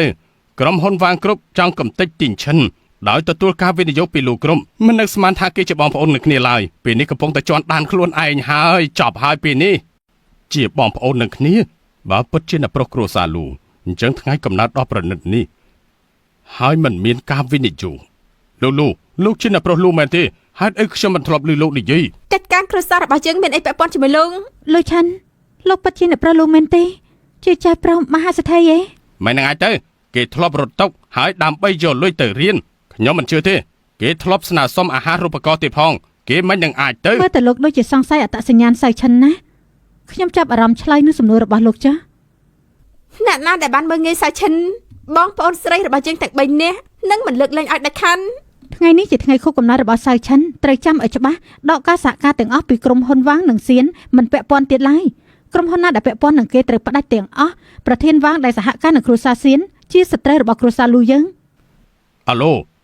ថាម៉េចដៃគូសហការទាំងអស់ត្រូវលុបចោលលោកវាងធ្វើយ៉ាងម៉េចទៅមុននេះលោកក្រុមបានលុបចោលការសហការជាមួយពួកយើងហើយលុបការសហការមិនអាចធ្វើអញ្ចឹងបានឡើយយើងនឹងត្រូវចប់ហើយ មិនអាចទេមិនអាចលុបចោលការសហការទេមិនអាចទេលូឆាន់ ដកដៃក៏គ្រិចនាងចាញ់ទៅថ្ងៃនេះ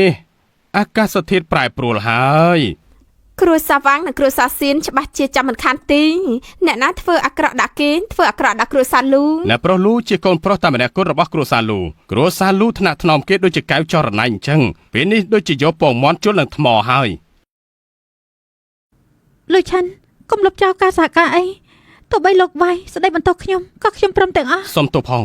ខ្ញុំមិនមែនជាសមាជិកគ្រួសារសៀនទេខ្ញុំគ្មានទម្លាប់វាយធ្វើបាបគេឡើយ លូឆាន់ធ្វើយ៉ាងម៉េចទៅលោករំសាយអារម្មណ៍ទេគ្រួសារសៀនខ្ញុំស្ដាប់ទាំងអស់ មិនហើយអ្នកប្រុសលូខ្ញុំនឹងធ្វើតាមលោកនិយាយទាំងអស់លោកវាងលោកទៅតែនិយាយថាបើប៉ាលោកធ្វើការជាមួយយើងលោកនឹងជន់កំតិចនោះអីលោកនិយាយថាទោះជាខ្ញុំលុតជង្គង់នៅមុខលោកក៏លោកមិនមើលយើងដែរអ្នកប្រុសលូខ្ញុំខុសហើយខ្ញុំសុំទោសផងខ្ញុំឈប់ធ្វើទៀតហើយសូមអត់ទោសឲ្យខ្ញុំផងទៅអ្នកប្រុសលូ សាឈិនមិនអាចចិត្តទន់បានទេមនុស្សប្រភេទនេះមិនគួរឲ្យលើកលែងទេ ប៉ាជួយខ្ញុំផងទៅនិយាយអីទៅលោកធ្លាប់ស្រឡាញ់សៀនទីងលោកយកនាងចោះ បិទមាត់ការពិនិត្យត្រូវបានបង្ហាញហើយឯងគឺជាអ្នកបង្កបញ្ហាឡើងទាំងអស់មិនចាំបាច់ដោះសារឡើយ លោកសហការរវាងពួកយើងមិនយកផលចំណេញក៏បានដែរសូមកុំធ្វើបាបពួកខ្ញុំអីឱកាសនៃដើមទុនវាងដងលោកកំពុងតែមើងងាយយើងមែនទេលោកកំពុងតែមើងងាយគ្រួសារលូយើងហើយទេឆាប់ទៅយល់ដល់ពួកយើងធ្លាប់ស្គាល់គ្នាពីមុនបានហើយបណ្ដេញពួកគេចេញពីទីនេះទៅយើងមិនចង់ឃើញមុខពួកគេនៅទីនេះទៀតឡើយ ដកពួកគេទាំងអស់ឲ្យយើង បានហើយ បណ្ដេញពួកគេចេញពីទីនេះទៅយើងមិនចង់ឃើញមុខពួកគេនៅទីនេះទៀតឡើយ ដកពួកគេទាំងអស់ឲ្យយើងលោកឆាន់គិតថាលោកអស្ចារ្យណាស់មែនទេលោកធ្លាប់ស្រឡាញ់ខ្ញុំពីមុនទោះបីជាខ្ញុំស្លាប់ក៏ខ្ញុំមិនលើកលែងឲ្យលោកដែរ តួនាងស្លាប់ក៏មិនអាចឆ្ងាញ់នៅទីនេះសន្តិសង្ឃដេញគេចេញភ្លាមចាប់ពីពេលនេះទៅមិនឲ្យអ្នកណាមកជន់ទីនេះបានទៀតឡើយ លោកតា លោកតាសៅឈិនឯងធំហើយម្ដាយឯងបន្សល់ទុកឯងឲ្យតាលោកឡាវខ្ញុំសៀនចាំងគូយល់ដល់ពួកយើងធ្លាប់ដោះដូរជាមួយគ្នាកាលពីមុនតាអាចគ្រួសារសៀនឪពុកឯងពេលនោះលុតជង្គង់សុំវិនិយោគជាមួយគេដោយសារឯងបានធ្វើអ្វីខ្លះដាក់ចៅប្រុសយើងប្រកួតយ៉ាងសាហាវជាមួយនឹងវាងក្រុមធ្វើតាមផ្លូវច្បាប់រហូតត្រូវដោះគេចេញយើងចង់ឲ្យគេស្គាល់រសជាតិបំបត្តិជាបណ្ដាញมันអាចចឹងទេបងស្រីខ្ញុំធ្លាប់រៀននៅអាល្លឺម៉ង់ នៅមិនទាន់មានអ្នកដឹកទីងបងស្រីឯងពឹងលើនៅបរទេសអ្នកកំដោះស្រាយផ្លាស់ការស្រាវជ្រាវវិទ្យាសាស្ត្រមើលរូបអ៊ីមែលនេះទៅចាំខ្ញុំផ្ញើវីដេអូឲ្យមើល มันពិតទេ ឆាប់ឡើងដេញពួកគេចេញពីទីនេះភ្លាមទៅ កុំកុំលោកលូ រងចាំមកយូរហើយសៃឆាន់ឯងនិយាយម្ដងទៅទីបំផុតចាប់ហើយយើងអាចធ្វើខុសកំណត់ឲ្យសៃឆាន់បានហើយ តាជើង តោះលោកតា តោះ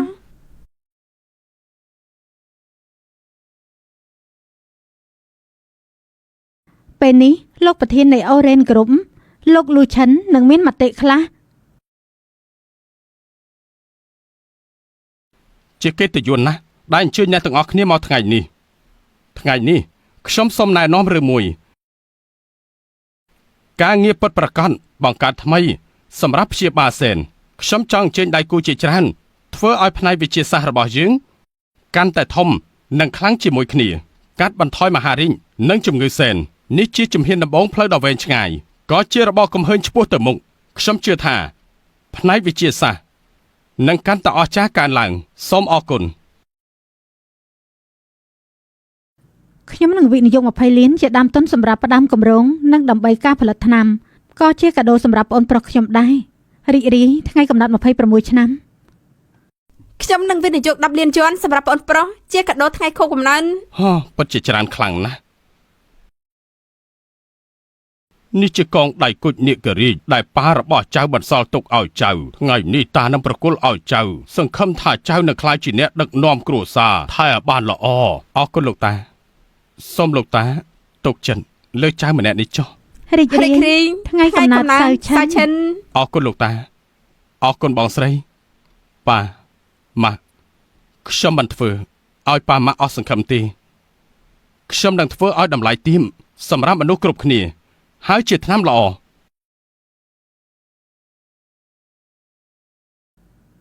សៃឆាន់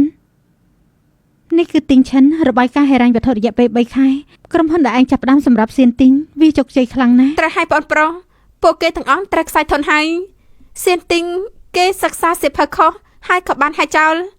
នាងត្រូវបានគេសាច់ពេញឧស្សាហកម្មវិទ្យាសាស្ត្រហើយ សៀវទីងគ្មានអីពាក់ព័ន្ធជាមួយខ្ញុំយូរមកហើយខ្ញុំមិនចង់ដឹងទេឈិនចៅខំប្រឹងធ្វើការណាស់សម្រាប់ខ្លះទៅកុំធ្វើឲ្យខ្លួនឯងហត់ពេកមិនតាន់គ្រប់ទេខ្ញុំចង់ឲ្យទីងឈិនក្រុមមានថ្នាំដ៏ល្អបំផុតសម្រាប់គ្រប់គ្នាបើសិនជាម៉ាក់ឯងដឹងគេនឹងមានមោទនភាពនឹងឯងនេះគឺជាគម្រោងថ្មីរបស់តាគឺជាគម្រោងពង្រីកឧស្សាហកម្មនៅអាស៊ីអាគ្នេយ៍ត្រូវការឲ្យតាជួយទេអត់ទេលោកតាចាំខ្ញុំធ្វើដោយខ្លួនឯងប៉ុន្តែឲ្យខ្ញុំសុំខ្ចីលុយខ្លះតើបានដែរទេលោកតា និយាយជាមួយតាតើរឿងខ្ចីលុយចៅយកប្រមាណគ្រប់ក៏យកប៉ុណ្ណឹងទៅណា